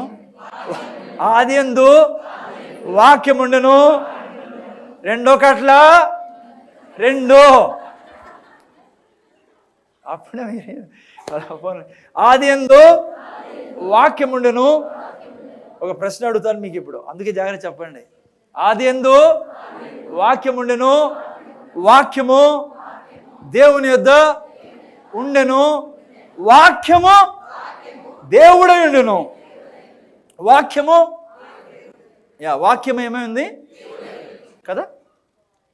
ఇప్పుడు ప్రశ్న మీకు, మీలో ఎంతమంది, ఉదాహరణకి యేసుప్రభు మీ రూమ్లో నడుచుకుంటూ వచ్చాడు అనుకో, ఎట్లుంటుంది మీ పరిస్థితి? అనుష ఆలోచిస్తాను, దీర్ఘంగా ఆలోచన. ఇప్పుడు నువ్వు రూమ్లో కూర్చొని ఉన్నావు, చదువుకుంటాను బైబిల్లో, చక్కగా యేసు టక్క టక్క టక్క నడుచుకుంటూ వచ్చాడు అనుకోండి, ఎట్లుంటుంది నీ పరిస్థితి? చెప్పు, ఎట్లుంటుందో సార్? అమ్మయా నా జీవితం ధన్యమైపోయా, ఇంకేం నైనా ప్రభువా అని సాష్టాంగం పెడతావా? మనం అందరూ ఆ ఎక్స్పీరియన్సే కోరుకుంటాం కదా. కానీ అదే కోరిక నీలో ఉంటే దేవుడు నీ గురించి చూసి బాధపడతాడు. అదే డిజైర్ అందరిలో ఉంది కదా. ఉందా మూర్తి పద లేదా మీకు? యేసుప్రభు పరిగెత్తి పద లేదు కదా. నాకు ఉంది. నేను రూమ్లో ఉన్నప్పుడు ఆయన వస్తూనే వేరే వాతావరణం అయిపోతుంటారా. నేను చాలామంది సాక్ష్యాలు చదివాను కదా, మీకు తెలిసిపోతుంది ఆయన వచ్చాడని. మీ ఆత్మకు తెలుసు, ఎందుకంటే మీ లోపల ఉన్నాడు ఆయన కాబట్టి. మీ ఆత్మకు తెలుసు కాబట్టి ఆయన తండ్రి అని అందరూ కోరుకుంటాం కదా. కోరుకుంటామా లేదా? అమ్మా సిస్టర్ అందరికి అర్థం, నా ప్రశ్న అర్థమైందా? సిస్టర్ అబ్రాహం బ్రదర్ వచ్చారు, బ్రదర్ మీకు అర్థమైందా? ఏమర్థమైంది బ్రదర్? ఏమర్థమైంది? నా ప్రశ్న ఏమర్థమైంది? ప్రశ్న ఏంటి బాబు? ఇక్కడ చూడు, నేను ఏం నా ప్రశ్న? వచ్చాడు అనుకోండి బ్రదర్, ఎట్లుంటుంది బ్రదర్ అనుభవం? కోరుకుంటాం మనమంతా, చాలా బాగుంటుంది కదా. సంతోషిస్తారు, మీరు కరుచుకుంటారు ఆయన్ని, ఏమేమో చేస్తాం మనం. ఇదే కోరుకుంటాం కూడా ప్రార్థనలు కూడా ఒక్కసారి. కానీ నీకు ఈ కోరిక ఉందనుకో, మంచిది, తప్పేం కాదు, పాపం కాదు. కానీ నీ నుంచి యేసుప్రభు అంత సంతోషపడ్డు. ఎందుకు సంతోషపడ్డు? ఆయన ఎప్పుడు తెలుసా సంతోషపడేది? ఆయన వాక్యాన్ని చూసినప్పుడంతా. ఎంతమందికి అర్థమైంది? ఆయన వాక్యాన్ని చూసినప్పుడంతా, ఆయన్ని చూసినామనుకో, అది ఆయనకు ఇంపైన సువాసన నువ్వు ఇచ్చేది. ఆయన వచ్చినప్పుడు నువ్వు ఆనందపడతావు. నువ్వు వాక్యాన్ని చూసినప్పుడంతా, యేసు ప్రభుని చూసినావు అనుకో, దాంట్లో అది యాక్చువల్ లైఫ్ అంటే క్రైస్తవ జీవితం. యోహాన్ అంటాడు, చేపెట్టి చూడు, పక్కలో చేపెట్టి చూడు, కానీ నువ్వు ధన్యుడో కాదో. ధన్యుడు ఎవరో తెలుసా? నా వాక్యాన్ని చూసి.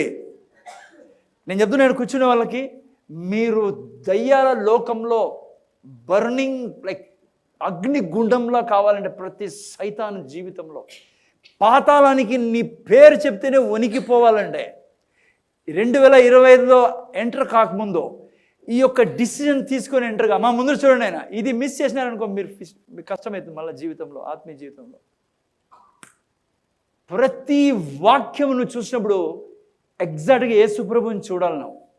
దాంట్లో నేను తిన్న దెబ్బల చేత మీకు స్వస్థత అని ఆ వాక్యం చదివినప్పుడు నువ్వు యేసుప్రభుని చూడాలా. యేసుప్రభు ఆయన వాక్యం ఏమై ఉండను? దేవుడే ఉండను. నువ్వు వాక్యం ద్వారా ఎప్పుడు ఆనందిస్తాడు. I learn that. అందుకే స్తుతి ఆరాధనలో కానీ నాకు ఐ సీ హిమ్ లిటరలీ. ఆయనకు చాలా సంతోషం ఇస్తుంది పిల్లరా. రూమ్లో వచ్చినప్పుడు నువ్వు గంతులు వేస్తావు, అది మంచిదే, తప్పేం కాదు.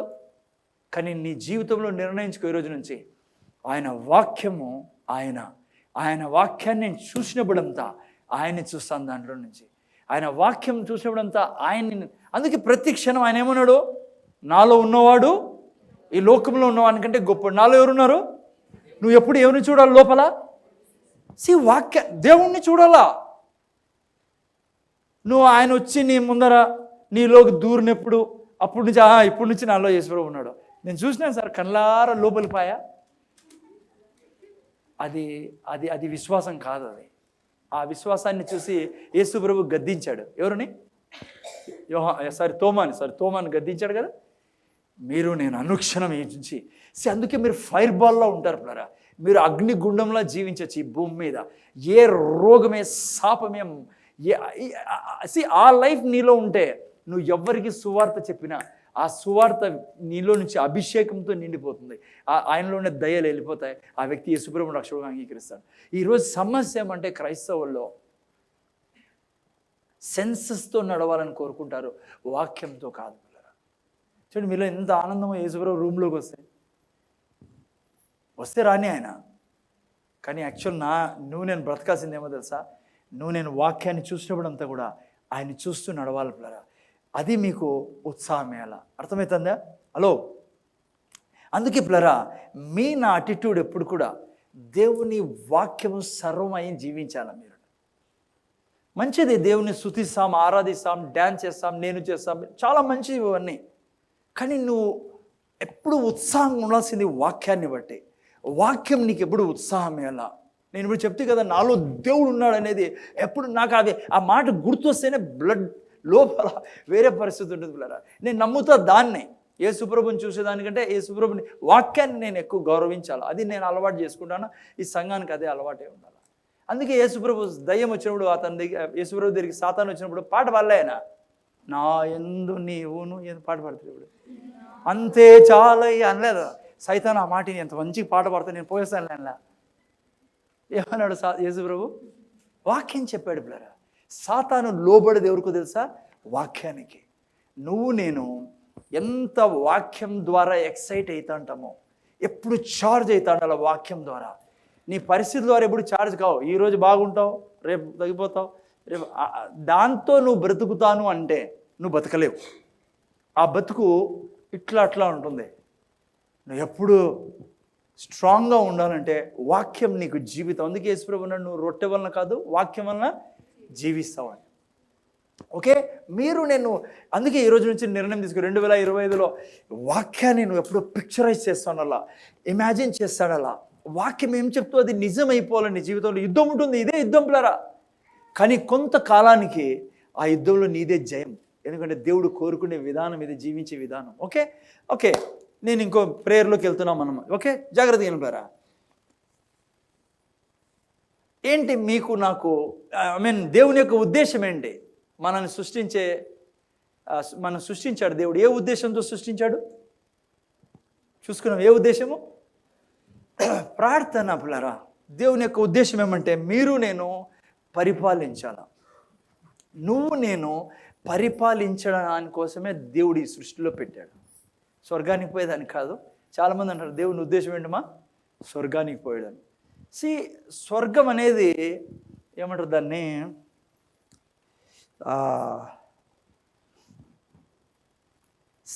బై ప్రోడక్ట్ స్వర్గం అనేది. ఏమంటారు? బై ప్రోడక్ట్ తెలుసా మీకు? అంటే నువ్వు ఏ రోజు యేసుప్రభు రక్షకుడు అంగీకరించావో ఆ రోజు స్వర్గం నీలో వచ్చింది.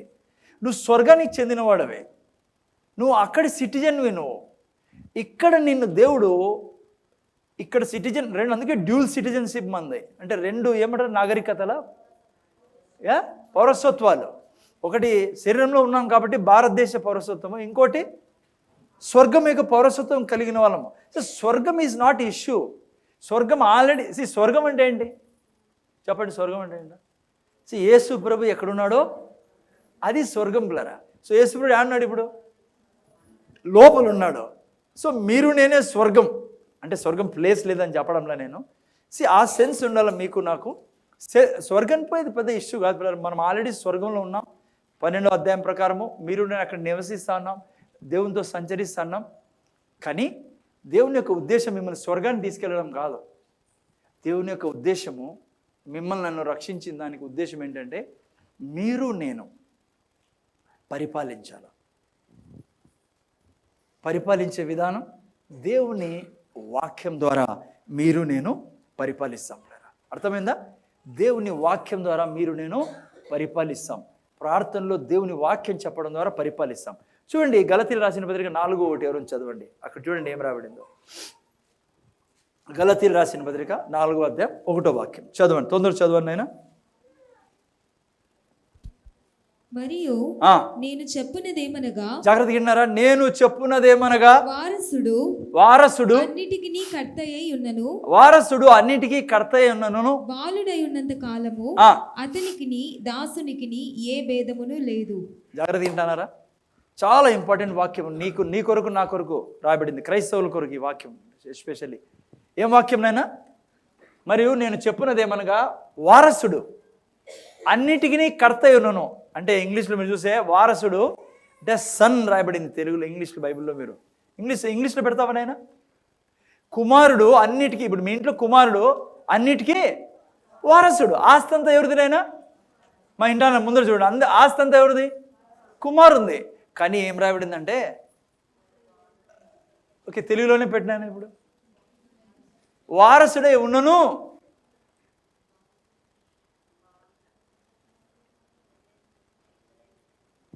చూడండి, వారసుడు అన్నిటికీ కర్తయ్య ఉన్నాను రాయబడింది తెలుగులో. అంటే మాస్టర్ అయి ఉన్నాను, అన్నిటికీ అధిపతి ఆయన. ఎవరు? కొడుకు, వారసుడు ఆయన. అయితే బాలుడై ఉన్నంత కాలము అతనికి దాసునికి ఏ భేదము లేదు. గ్రీక్లో ఇక్కడ బాలుడు అని రాయబడింది కదా, నిపియోస్. చెప్పండి తెలుగు గ్రీక్లో ఏం రాశారు? నిపియోస్.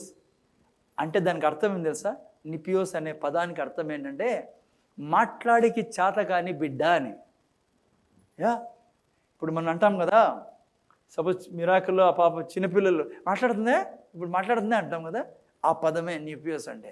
అంటే నువ్వు నిపియోస్ అయి ఉన్నంత కాలము నువ్వే మాలిక్వే, నువ్వే మాస్టర్వే, నీదే సమస్తము, ఆస్తంతా నీదే. మా ఇండియా ముందర చూడండి. కానీ నువ్వు బాలుడే అని తెలుగు రాయబడింది. గ్రీక్ బైబిల్లో మీరు చదివినట్లయితే నువ్వు మాట్లాడలేని పిల్లవాడిగా ఉంటే నీకు దాసునికి ఏ తేడా లేదు. నువ్వు ఏంగా బతుకుతావు? మళ్ళీ దాసుడుగానే బతుకుతావు. అందుకే నా నోటి నిండా దేవుని వాక్యం ఉండాలా. అందుకే బైబిల్ అంటుంది దేవుని పోలి జీవించమని. ఏంటి దేవుని పోలి జీవించమంటే? ఎందుకు దేవుడు అంటున్నాడు? ఎందుకంటే మనం దేవుని స్వరూపంలో పోలికలో సృష్టించున్నాం కాబట్టి దేవుని పోలి జీవించాలా. దేవుడు ఎట్లా జీవిస్తాడు నాయన? ఎట్లా జీవిస్తాడు? బైబిల్లో మీరు చూసినట్లయితే బైబిల్లో దేవుడు తన వాక్యం ద్వారా జీవిస్తున్నట్లుగా మనం చూస్తాం. ఎట్లా? బైబిల్లో రాయబడింది 107:20లో, 107 కీర్తన 20లో, ఆయన తన వాక్యమును పంపి వారిని స్వస్థపరిచెను. ఆయన తన వాక్యం పంపి వారిని పైకి లేవనెత్తను గుంట నుంచి అని రాయబడింది. యెషయా గ్రంథం 55:10-11 చదివితే, నా వాక్యము వర్షములా హిమములా నేను ఈ లోకంలోకి పంపి ఉన్నాను. వర్షము హిమం ఏం చేస్తాయమ్మా? కొండ ప్రాంతాల్లో మంచు పడుతుంది, మన ప్రాంతంలో వర్షం పడుతుంది. ఏం చేస్తాయి ఇవి? మనకు తిండి పెడతాయి. దేవుడు అంటాడు, నా వాక్యాన్ని పంపించి ఉన్నాను ఎందుకంటే మీకు నాకు కావాల్సింది ఇచ్చేదానికి. దేవుడు ఏం చేస్తాడు? తనకు కావాల్సింది తెచ్చేదానికి వాక్యం పంపుతాడు. నువ్వు నేను దేవుని వాక్యం ద్వారా ఈ సృష్టిలో పరిపాలన చేయడానికి మిమ్మల్ని నన్ను ఉంచాడు దేవుడు. మీరు నేను దేవుని వాక్యాన్ని వాడుకోకుంటే, దేవుని వాక్యాన్ని పలక్కోకుంటే మీరు నేను ఏ మాత్రం కూడా రాజ్యం చేయలేము కదా. మన ఆస్తిని మనం అనుభవించలేము, కానీ దాసుడుగా ఉంటాం మనం. బాలుడు దాసుడైనంత వరకు, వారసుడు బాలుడై ఉన్నంత వరకు ఏంగా ఉంటాడంట? దాసునికి అతనికి ఏ భేదమును లేదు. అందుకే చూడండి, ఇప్పుడే ఎవరు చెప్పారు ఇక్కడ నిలబడి, యేసు ప్రభు శిష్యులతో పడవలు వెళ్తున్నాడు.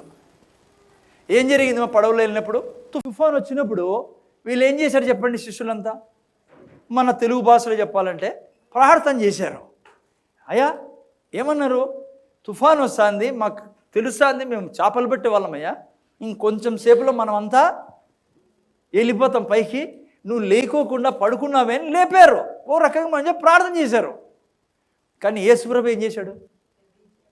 గద్దించాడు. పిల్లరా, హలో ఏం సార్, ఆయన ఉండి మునిగిపోతున్నారు ఒకటి. రెండవది, ఆయనకి ప్రార్థన చేస్తే కాపాడాల్సినోడు గద్దిస్తున్నాడు. జాగ్రత్తగా ఏనండి, దేవుని సన్నిధిలో దేవునితో మాట్లాడే సమయం ఉంది, ఆ తర్వాత నువ్వు గద్దించే సమయం కూడా ఉంది. వీరిని యేసుప్రభు ఎందుకు గద్దించాడు తెలుసా? వీళ్ళు గద్దించలేదని యేసుప్రభు వీళ్ళని గద్దించాడు. ఎవరిని గద్దించలేదు? వీళ్ళు తుఫాన్ని. పిల్లరా, నేను చెప్తున్నా ఈరోజు ఒక మాట, చాలామంది క్రైస్తవులు అని చెప్తున్నాను నేను, ఈరోజు ఎందుకు తెలుసా చచ్చిపోతున్నారు? టైం రాకముందే. సాయి, ఇంకా టైం రాకముందే ఎందుకు చచ్చిపోతున్నారు? ఐ మీన్ లైక్ టైం రాకముందే అంటే నా ఉద్దేశం ఏమంటే, నేను చూశాను గొప్ప గొప్ప సేవకులు పిల్లరా, ఐ మీన్ అనేక సంఘాలు కట్టారు, ప్రార్థనా పరులు, వాక్యం బోధించే వాళ్ళు, పవర్ఫుల్ పీపుల్. ఎందుకు తెలుసా వాళ్ళు చనిపోతా ఉండేది? వాళ్ళ యొక్క దీర్ఘాయువుని జీవించకుండా. ఈరోజు ఎందుకు తెలుసా నువ్వు సమస్యలో ఉన్నావు? నువ్వు దాన్ని గద్దించకపోవడం వలన. యేసుప్రభు ఆల్రెడీ చేసేసాడు పిల్లరా చేయాల్సినవన్నీ నా జీవితంలో. మీరు వాక్యం ద్వారా దాన్ని గద్దించకుండా ఇప్పుడు ఆయన్ని లేపుతున్నారనుకో, ఆయన వాళ్ళకి ఏం చేశాడో మీకు నాకు అదే చేసేది. లేసి యేసుప్రభు వాళ్ళని గద్దించాడు. ఎందుకు గద్దించాడంటే, మీరెందుకు నన్ను లేపుతున్నారు? మీరు గద్దించవచ్చు కదా. ఈరోజు కూడా మీరు నేను ఏదో యేసుప్రభుని నమ్ముకున్నాము, రక్షణ పొందుకున్నామని కాకుండా, అది చాలా మంచిది. ఆ తర్వాత మీరు నేను పరిపాలించడానికి పెట్టి ఉన్నాం. పరిపాలన ఎలా సాధ్యము? దేవుని యొక్క వాక్యం ద్వారానే సాధ్యం. నీ నోటి నిండా వాక్యం ఉంటేనే. నువ్వు ఆయన్ని లేపావనుకో, ఎస్ ఆయన బాగు చేస్తాడు. ఎస్ అనారోగ్యం వచ్చినప్పుడు ఆయన నిన్ను బాగు చేస్తాడు, మా ఇంటానవా? కానీ ఆయన బాగు చేసేది నీ ద్వారా. నువ్వు ఆయనకు అనుమతి, నువ్వు చెప్పినప్పుడు వాక్యము. ఇప్పుడు మళ్ళీ చెప్పండి, వాక్యం ఏమేమి ఉంది? నువ్వు మాట్లాడినప్పుడు ఎవరు పంపిస్తానో మళ్ళీ అది లేనిది చేయలేడు ఆయన. నువ్వు దాసుడు మాది ఉండాల్సిందే. ఓకే, జస్ట్ కొంచెం సేపు చెప్పి ముగిసాయి. ఇంకా నా దగ్గర 5-7 minutes ఉంది. ముందర చూడండి. సృష్టి ఆరంభం మీరు చూసినప్పుడు దేవుడు 6 రోజుల్లో సృష్టిని సృష్టించాడు పిల్లరా. ఎన్ని రోజుల్లో కదా? తెలుసు కదా మీకు, పాతోళ్ళు మీరంతా. 7వ రోజు ఏం చేశాడు దేవుడు? ఏం చేశాడు? ఎందుకు ఈశ్వరాన్ని తీసుకున్నాడు ఆయన? ముందర చూడాలా? నిద్రపోయే వాళ్ళు కూడా ముందర చూడండి. సారీ,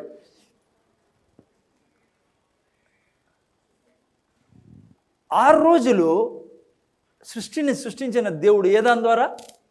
మాట్లాడడం ద్వారా. 7వ రోజు ఏం చేశాడు? నీ జీవితంలో విశ్రాంతి కావాలి అనుకుంటే నువ్వు మాట్లాడే వ్యక్తి అయి ఉండాలా.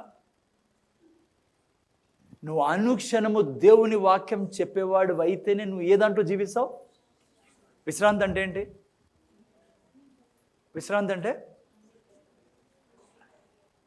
విశ్రాంతి అంటే ఆదాము ద్వారా కోల్పోయినటువన్నీ తిరిగి కలిగి ఉండడం. ఆనందం, ఆరోగ్యం, సంతోషం, విజయం, బుద్ధి, జ్ఞానములు, దేవుని దర్శనము, అగ్ని లాంటి జీవితం, ప్రతిదీ కలిగి ఉండడము విశ్రాంతి. నువ్వు నేను విశ్రాంతిలో ప్రవేశించాలి అంటే ఇది తప్ప ఇంకో దారి లేదు మీకు నాకు. దేవుడు విశ్రాంతిలో ప్రవేశించడానికి కారణము తన 6 రోజులు మాట్లాడాడు కాబట్టి విశ్రాంతిలో ప్రవేశించాడు. నీవు నేను మాట్లాడితే తప్ప ఈ సృష్టిలో విశ్రాంతిలో ఉండలేము. ఏం మాట్లాడాలి? ఆల్రెడీ మాట్లాడుతున్నాం సార్, నువ్వు చాలా ఎక్కువ మాట్లాడుతూ ఉంటారు మా వాళ్ళు. ఆ మాట్లాడు కాదు, దేవుని వాక్యం నువ్వు అనుక్షణము ధ్యానించేవాడే ఉండాలా. అందుకే కీర్తనకాడు ఏమన్నాడు? దివారాత్రులు ఎడతెగక ఎవరైతే ప్రార్థిస్తూ ఉంటారో, ఎవరైతే వాక్యం చెప్తా ఉంటారో, ఎన్నోసార్లు సాక్షి నేను మీకు ఎగ్జాంపుల్ ఇచ్చా. ఏంటి దీవారాత్రులు చెప్పడం అంటే, వాడంటాడు నువ్వు పాపివని, నువ్వంటావు నేను పరిశుద్ధున్నాని, వాడంటావు నీ చేత కాదేమని, నువ్వంటావు నాకు సమస్తమును సాధ్యమే అని. అదే పిల్లరా మాట్లాడడం అంటే. వాడు నీకంటాడు నువ్వు అప్పుల్లో బీదరికంలో ఇదే నీ డర్టీ లైఫ్ ఎప్పుడు ఉంటావు అంటావు. నువ్వంటావు యేసయ్య బీదుడై నన్ను ధనికుడుగా చేశాడని. So that's the life. అదే జీవించేది క్రైస్తవుడు. ఏంటి దీవారాతు దేవుని వాక్యాన్ని ధ్యానించడం అంటే ఏంటి? యేసుప్రభు అంటాడు ఎడతెగక ప్రార్థన చేయడు అని, పౌలు అంటాడు ఎడతెగక విసుక్కోక ప్రార్థన చేయమని. వాడంటాడు నువ్వు ఆ అమ్మాయిని చూసినావు, నువ్వు అపరిశుద్ధుడు దుర్మార్గుడు నువ్వు అంటాడు. నువ్వు అంటావు యాలబడి మేక మాదిరే. ఏం చేస్తాం సార్, నేను మాత్రం పరిశుద్ధంగా బతకలేను. నువ్వు యా పాపము చేయలే, వాడేందో చెవులో వేసినాడు, నువ్వు ఈడ డీల్ అయిపోతున్నావు. వీడికి వచ్చినాక వీళ్ళు తప్పెట్లు కొట్టి ఆడకొడతా, వాడు పట్టుకొని పెట్టండి నేను ఇట్లా. వాళ్ళు చెప్తున్నారు నీ పాపం పోయింది, ఈ పెన్కి ఇసిరేసిన, నువ్వు ఇసిరేవు, ఆయన ఇసిరేసినా కూడా. ఎందుకంటే మీ మామ మాట్లాడుతుంటాడు, సార్ మామ కాదనుకోండి, హలో ఆ దుర్మార్గుడు మాట్లాడుతాడు. నువ్వు మాట్లాడాలా? నాతో జరుగుతుంది ఇప్పుడు అనేక సార్లు. మీకంటే ఎక్కువ ఉంటుంది మనకు యుద్ధము. నువ్వు అజ్జేసివు, నువ్వు వానికి ముఖం మీద కొట్టినట్లు మాట్లాడతాను నేను. మనతో ఏం సమస్యలే మనకి. ఊరికి నోరు తెరిచి నేను నీతిమంతుడిని. అనుష ఏం చెప్తావు? నేను నీతిమంతురాలని. వాడు అంటాడు నువ్వు మహా అపరిశుద్ధ, దేవుడు నీ ప్రార్థనే వేరేనని. నా ప్రార్థన అంటే చాలా ఇష్టం దేవుని కన్నాను. నువ్వు ఏమంటావు సిస్టర్? మనం చాలామంది అనుకుంటారు అస్సలు నా ప్రార్థన ఏంటో సార్ ఆయనకి అస్సలు ఇష్టం లేదు. వాడు అంటాడు నేను చెప్తానే ఉన్నాను కదా నీకు అని. అందుకే నువ్వేం చెప్పాలి వానికి? అస్సలు నేను నోరు తెరిస్తే ఆయనకి ఆనందమే ఆనందం. అబద్ధం కాదు చెప్తాడండి నేను. సామెతల గ్రంథం 15:9 చూసుకోండి. నీతిమంతుల ప్రార్థన ఆయనకు సంతోషకరం అని రాయబడింది. నీకు వాక్యం తెలియదు కదా, నువ్వు బైబిల్ చదివితే కదా. నువ్వు ఒక బైబిలే చదవని మహా మేధావి నువ్వు. నీకు వాక్యం తెలియదని వానికి బాగా తెలుసు, మీ అంకుల్కి. అందుకే వాడు అంటాడు నువ్వు మహా దుర్మార్గుడివి, పొద్దున్న లేలే, ప్రార్థన చేసుకోలే, నీ అట్లా వేస్ట్ ఫెలో లేడు, అందుకే నిన్ను దేవుడు వాడుకోడంటే నువ్వు ఎద్దు కదా అంటుందే అంటావు. వాడు ఎన్ని గురించి అని కొడతాడు కిక్కోటి నీకు. ఎట్లుంటావు నువ్వు? పాప అట్లే పెట్టించుడు, పాప మంచిది ఎవరో నా కోసం దాసుని మాత్రం ఉంటాను. మీ ఇంట్లోనే అన్నీ ఉంటాయి, నీ దగ్గర ఆరోగ్యం ఉంది, ఆస్తి ఉంది, అభిషేకం ఉంది, ఏమంటావు శివాజీ? అన్నీ ఉన్నాయి. కానీ ఎవరు మాత్రం ఉన్నావు నువ్వు? దాసు తెలుసు కదా నీకు, ఏమీ లేనివాడు. కానీ నువ్వు ఎవరు? కుమారుడివి. హలో, అర్థమవుతుందా? హలో నాయనా, ఓకే. ఎందుకు దేవుడు విశ్రాంతి తీసుకున్నాడు 7వ రోజు? ఎందుకంటే 6 రోజులు దేవుడు సృష్టించిన తర్వాత మనిషిని సృష్టించాడు 6వ రోజు. అందుకే ఆ తర్వాత ఏమైంది ఆయన? విశ్రాంతి. ఏంటి దానికి అర్థం? చాలాసార్లు చెప్పాను మీకు. ఇక ఈ సృష్టి నేను ఎవరి చేతిలో హ్యాండ్ ఓవర్ చేస్తున్నా? మనిషి చేతిలో. ఇక్కడ నుంచి ఈ సృష్టిలో ఏం జరగాలన్నా, ఈ భూమి మీద జరగాలన్నా ఎవరి బాధ్యత? మనిషి బాధ్యత. అందుకే దేవుడు ఇజ్రాయెల్ జనాంగాన్ని విడిపించేదానికి ఆయన అక్కడి నుంచి సింహాసనం మీద నుంచి ఒక ఏలు కదిలించింటే చాలు, ఫరో వెళ్ళిపోయి ఎర్ర సముద్రంలో పడిపోయాడు, వాడిపోయి పడిపోయేవాడు ఎర్ర సముద్రంలో. ఊరేసుకుని ఏదోటి చేసేవాడు కదా ఫరో. అందరూ ఫ్రీ అయిపోయారు కదా, వెళ్ళిపోయారు కదా. మోసే తీసుకుని వెళ్ళిపోయాడు కదా. ఎందుకు పోయి భంగపోయాడు దేవుడు మోసతో? ఏం జరగాలన్నా నీ కుటుంబంలో నీ సహాయం కావాలా? అమ్మ వింటానావా? నీ ఇంట్లో డబ్బులు ఉండాలంటే, దేవుడు పెట్టాలంటే నువ్వు సహాయం చేయాలా దేవునికి. మోసేతో వచ్చి అన్నాడు, మోసే నువ్వు రా, మోసే వాళ్ళని విడిపిస్తాం రా. పోవా బాబు నువ్వుడు అన్నాడు మోసే. బైబిల్ చదవండి. నేనే దొరికినానా నీకు? ఎవరైనా పట్టుకోవచ్చు కదా. మోసే ఆ మాట అన్నందు నువ్వే కాల నాకు నత్తి. సరే నువ్వు ఒక పెద్ద సుత్తి మీద తయారవుతాను, మీ అన్నని ఇస్తాను నీకు. ఇడిచిపెట్టాను ఆయనకి. ఎవరిని? మోసేని. ఎందుకు చెప్పండి మీరు? ఎందుకంటే మోసేకి పుట్టినప్పటి నుంచి దేవుడు తను ఎంత గొప్ప పని చేయగలడో చూపిస్తాడు. ఆడబెట్టి పెంచినాడు ఫరో రాజ్యంలో. ఫరో ఇంట్లోనే ఒకే డైనింగ్ హాల్లో తింటాడు, ఒకే టేబుల్ మీద. మోసేతోనే కొట్టిల్లవాడిని. ఎవరిని? ఫరోని. ఫరో డబ్బులతో చదువుతాడు, ఫరో డబ్బులతో తింటాడు, ఫరో డబ్బులతో బట్టలు వేసుకుంటున్నాడు. ఎవరు? మోసేకి తెలుసు నేను ఎవరునో.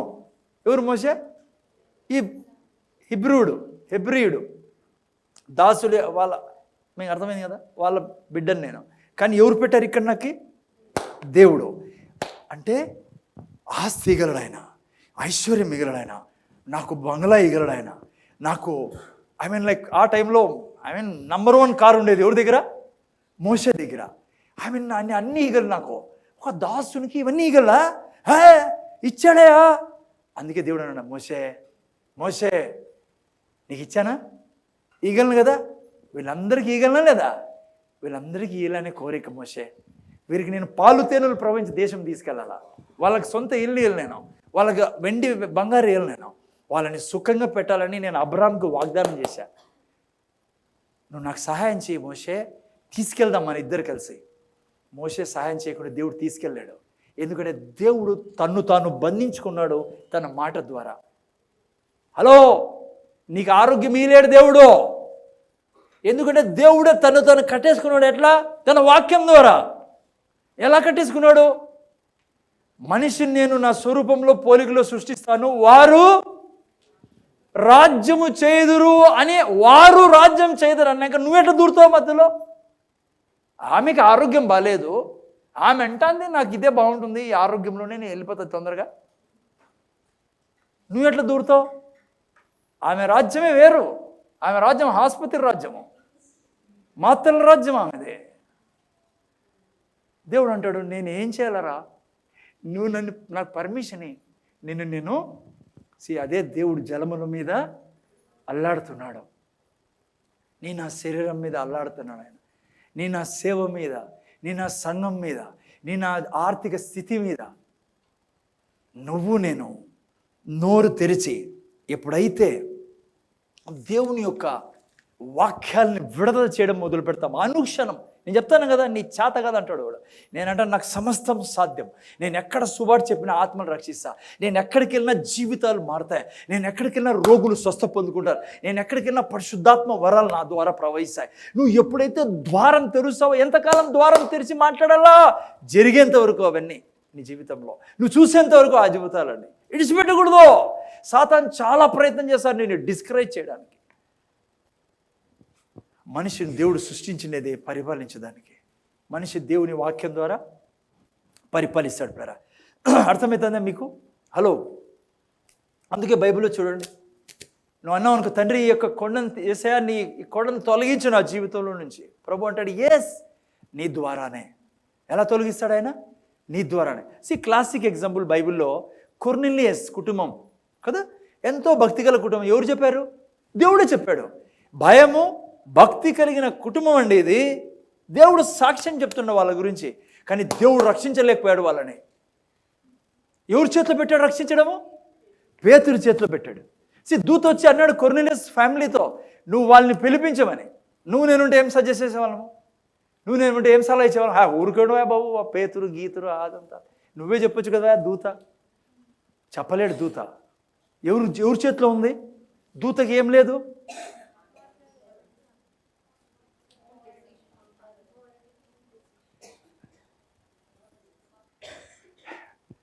దూత దగ్గర శరీరము లేదు.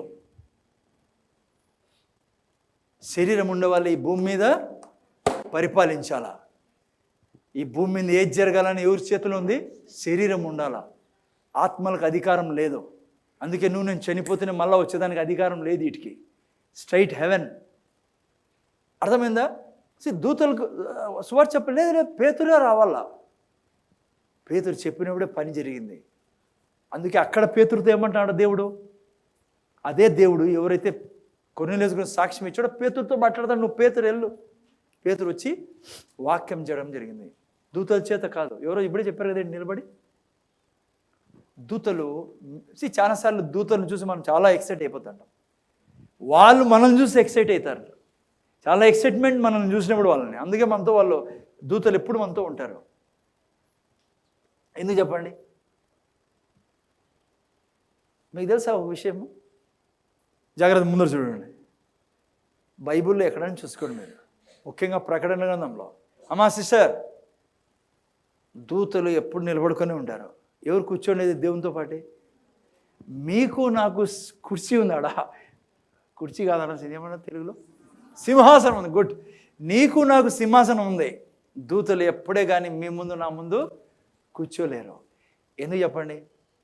మనము కుమారులము, వారు సేవకులు.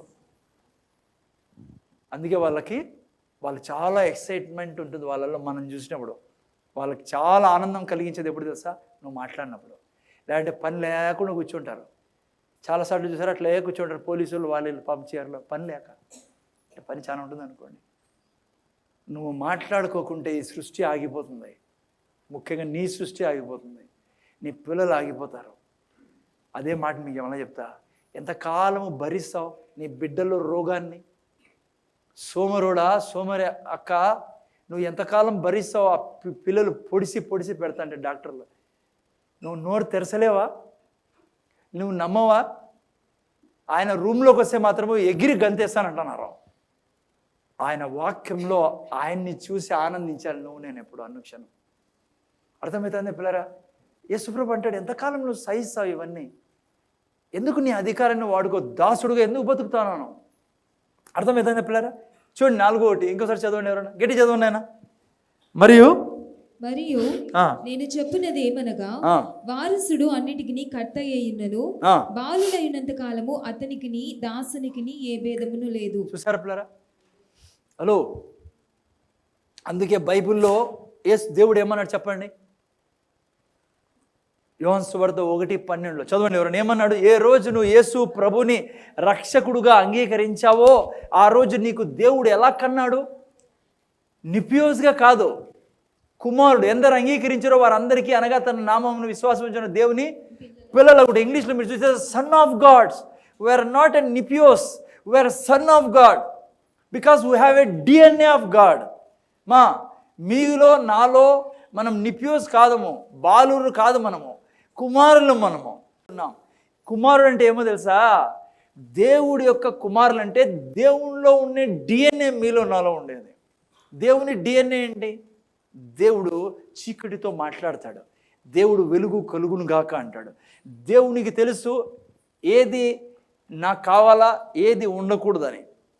ఇలా అందుకే దేవుడు బైబిల్ ఇచ్చినది మీకు నాకు తెలిసిన మన దగ్గర ఏముండాలా ఏముండకూడదని.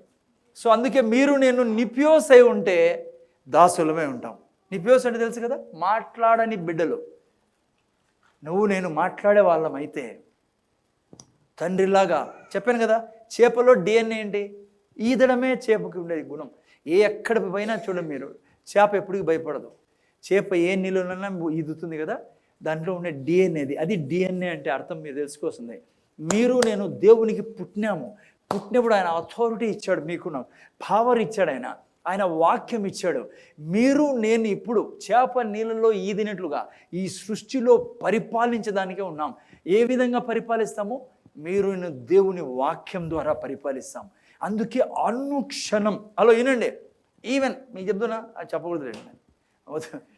హలో, ఏ ప్రాబ్లం ఉన్నా కూడా బాడీలో వారమా 10 రోజుల you are battling with the Satan. Because sickness comes from devil. నువ్వు విడిచిపెట్టదు వేసే తిన దెబ్బల చేత నాలో వస్తుందా? నేను నీతిమంతుడు, నేను పరిశుద్ధుని, నేను ధన్యుడని. వినండి, ఎప్పుడు ఆత్మఫలాలు ఉన్నాయే అవి ఎప్పుడు చెప్తా ఉండాలా, కన్ఫెస్ చేస్తాను, I'm full of love, full of agape love. అప్పుడే నువ్వు ఎవరిని చూసి జలసి రాదు నీకో. నువ్వు ఊరికే తల గుద్దుకుంటే ప్రయోజనంలే. నేను అర్థమవుతుంది ఎవరికన్నా? నా మాట అర్థమవుతానా మీకు? జాగ్రత్తగా వినండి. మీకు ఒకరికొరికి ఓసారి ఇబ్బంది పడుతుంటారు, లైక్ కోపం. నీకు వాడు వెంటనే నువ్వు అక్కతో మాట్లాడావు, నువ్వు నాకు తెలుసులే, నీకు సరిపోదులే, నీకు జలసి, నువ్వు కోపిష్టివి, నువ్వు కుళ్ళువి, నువ్వు అవన్నీ చెప్తా అంటాడు వాడు. నువ్వు ఎప్పుడు ఏం చెప్పాలా? మనిషి ఎట్లా బతకాలా? క్రైస్తవుడు ఎట్లా బతకాలా? దేవుని బిడ్డ ఎలా బ్రతకాలి? ఏ DNAలో బతకాలా? దేవుని వాక్యంతో. ఎలా బతుకుతావు ఈ సృష్టిలో? నువ్వు ఎప్పుడు చెప్పాలి ఏం తెలుసా? వాడు అన్నానుకో, నీలో అసలు ప్రేమే లేదు. పాస్టర్ ప్రేమ గురించి చెప్తాను. నువ్వు చాలా కోపిష్టివి, నువ్వు చాలా దుర్మార్గు, ఎప్పుడు చూసినా నోటి నిండా కోపం, ఎప్పుడు చూసినా అసహించుకుంటా అంటావు.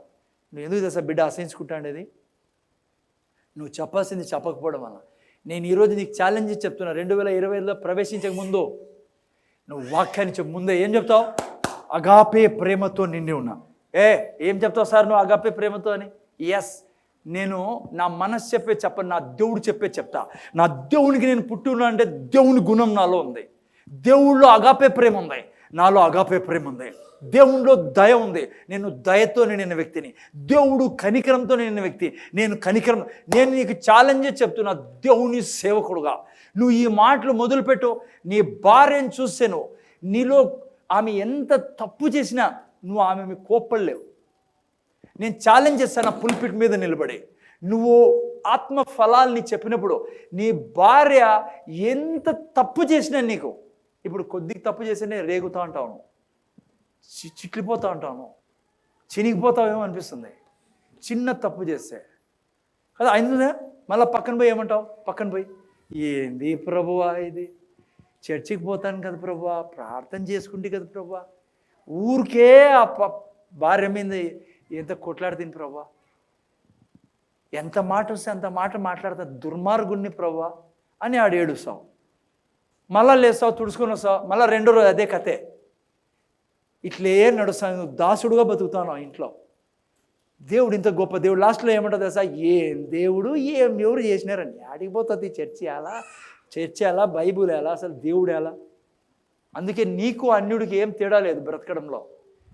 ఈరోజు నేను ఛాలెంజ్ చేసి మీకు ఈ మాట చెప్తున్నా, వినండి.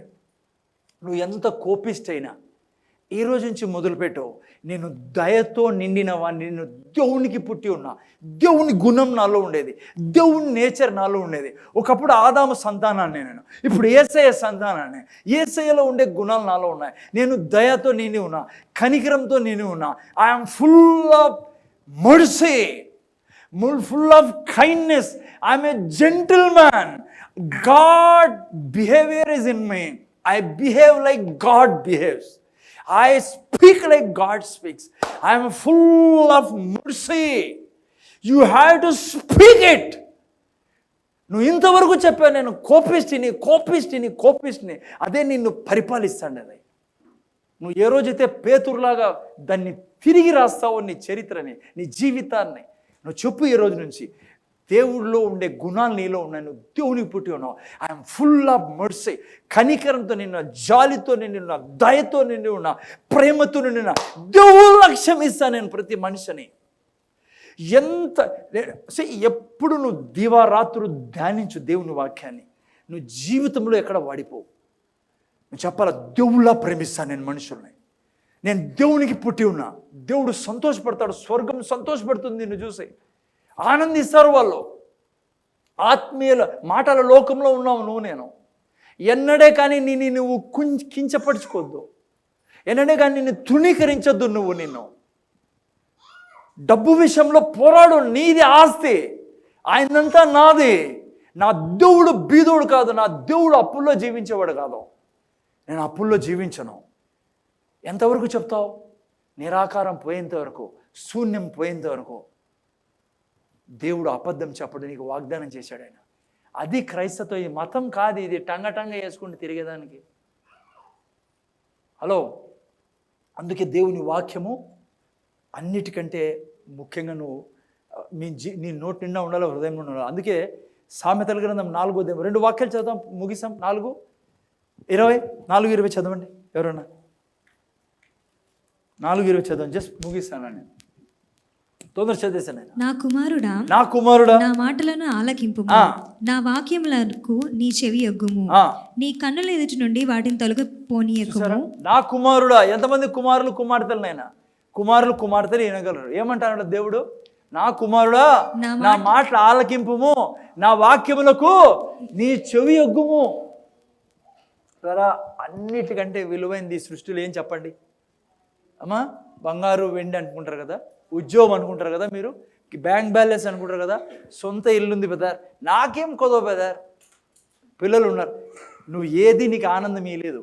ఈ సృష్టిలో దేవుడు నిన్ను సృష్టించినది నువ్వు వాక్యం ద్వారా ఆనందించేదానికి. అందుకే దేవుడు నా కుమారుడా ఇవి తొలగిపోనిద్దు. ఆ తర్వాత చదువు, నెక్స్ట్ వాక్యం చెప్పు, నేను పెట్టినా 20. నెక్స్ట్ వాక్యం పెట్టరా. నీ కన్ను వాటిని తొలగిపో నీకు. ఆ తర్వాత నెక్స్ట్ వాక్యం, దొరికిన వారికి అందుకే వచ్చాడు దావీదు. ఏమన్నా చెప్పండి అమ్మా, ఈయన ముందర చూడండి. దావీదు కీర్తనలు 19:11 విస్తారమైన మేలిమి బంగారు కంటే నీ వాక్యము కోరదగినది. హే, నీ దగ్గర డబ్బు నీకు ఆరోగ్యం తేదు. నువ్వు ఎంత పెద్ద డాక్టర్ దగ్గర రావో, కొంతసేపు వాళ్ళు రిలీఫ్ ఇస్తారు నీకు. అర్థమైంది? ఎలర్జీ పాయ, నెక్స్ట్ రోజు మళ్ళీ కడుపు నొప్పి పాయ. ఆ డాక్టర్ దగ్గర పోయింటి, ఆడిపోతే ఇంకోటి నొప్పి, ఇంకోటి వచ్చింది, ఆ డాక్టర్ దగ్గర పోతావు, ఈ డాక్టర్ దగ్గర పోతావు, గాలిపటంలా తిరుగుతూ ఉంటావు నువ్వు డాక్టర్ చుట్టూ. తప్పేం లేదు.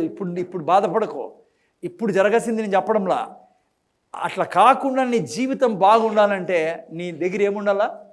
వాక్యం నీకు అన్ని సమస్యల నుంచి విడుదల చేస్తుంది. అందుకే చెప్పెట్టినా 4:22 ఇప్పుడు చూసుకుంది. ఆయన వాక్యం ఏమిస్తుంది?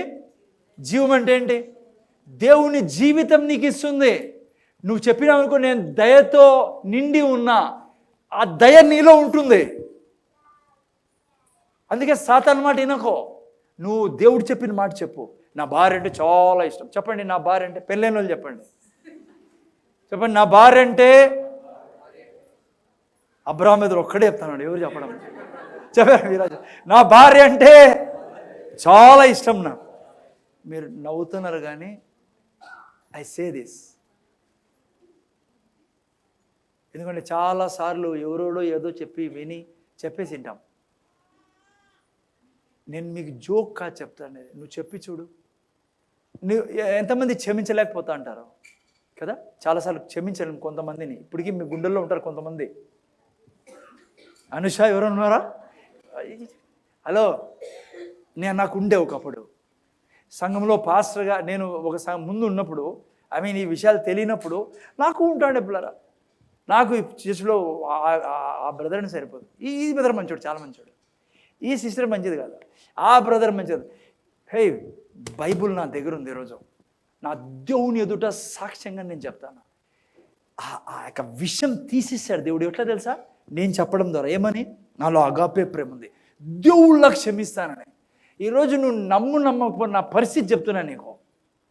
ఎవడు ఏం చేసినా మీలో నాకు క్షమించలేని తనం ఉండదు నాలో. లేదది కొట్టి పడేశాడు దేవుడు. నువ్వు ఇవన్నీ పొడి చేసినా కూడా నేను క్షమించేశాను. నన్ను పంపించేసినా కూడా పైకి. Why? Because my mind has turn like that.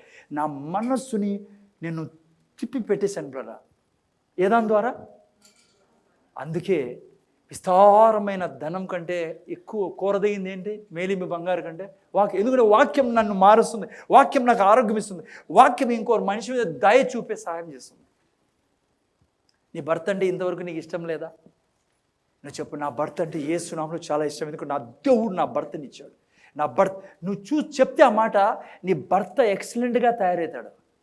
నీ మైండ్లో సాతాను అట్లా పెట్టేసి నీతో మాట్లాడించి ఆ వ్యక్తి ఏం చేసినా, బంగారు నీ మీద కుమ్మరించినా నువ్వు వేస్ట్ ఫెలోర్ అంటావు మీ భర్తని. అందుకే మారాల్సింది నీ భర్త కాదు. ఎవరు మారాలా? నువ్వు మారాలా. యేసు ప్రభులాగా నువ్వు నేచర్ కలిగి ఉండాలంటే నిరుత్సాహపడకు. నువ్వు యేసు ప్రభులా జీవించడానికి ఆయన నీకోసం వచ్చి నీకోసం చనిపోయి లేచిండేది. ఇప్పుడు నువ్వు అలా జీవించాలంటే ఏం లేదు, నోరు తెరిచి నాలుక బయటికి పెట్టి, నేను దయప్రాప్తురాలు, నేను దయతో నిన్ను నా దేవుళ్ళ క్షమిస్తా. అప్పుడు ఏమవుతుంది? దొరికిన వారికి అవి జీవన వారి సర్వశరీరంగా ఆరోగ్యం ఇచ్చును. అందుకనే ఏం చేయాలని నెక్స్ట్ వాక్యము, నీ హృదయంలో నుండి జీవజలదారులు బయలుదేరును. కాబట్టి అన్నిటికంటే ముఖ్యంగా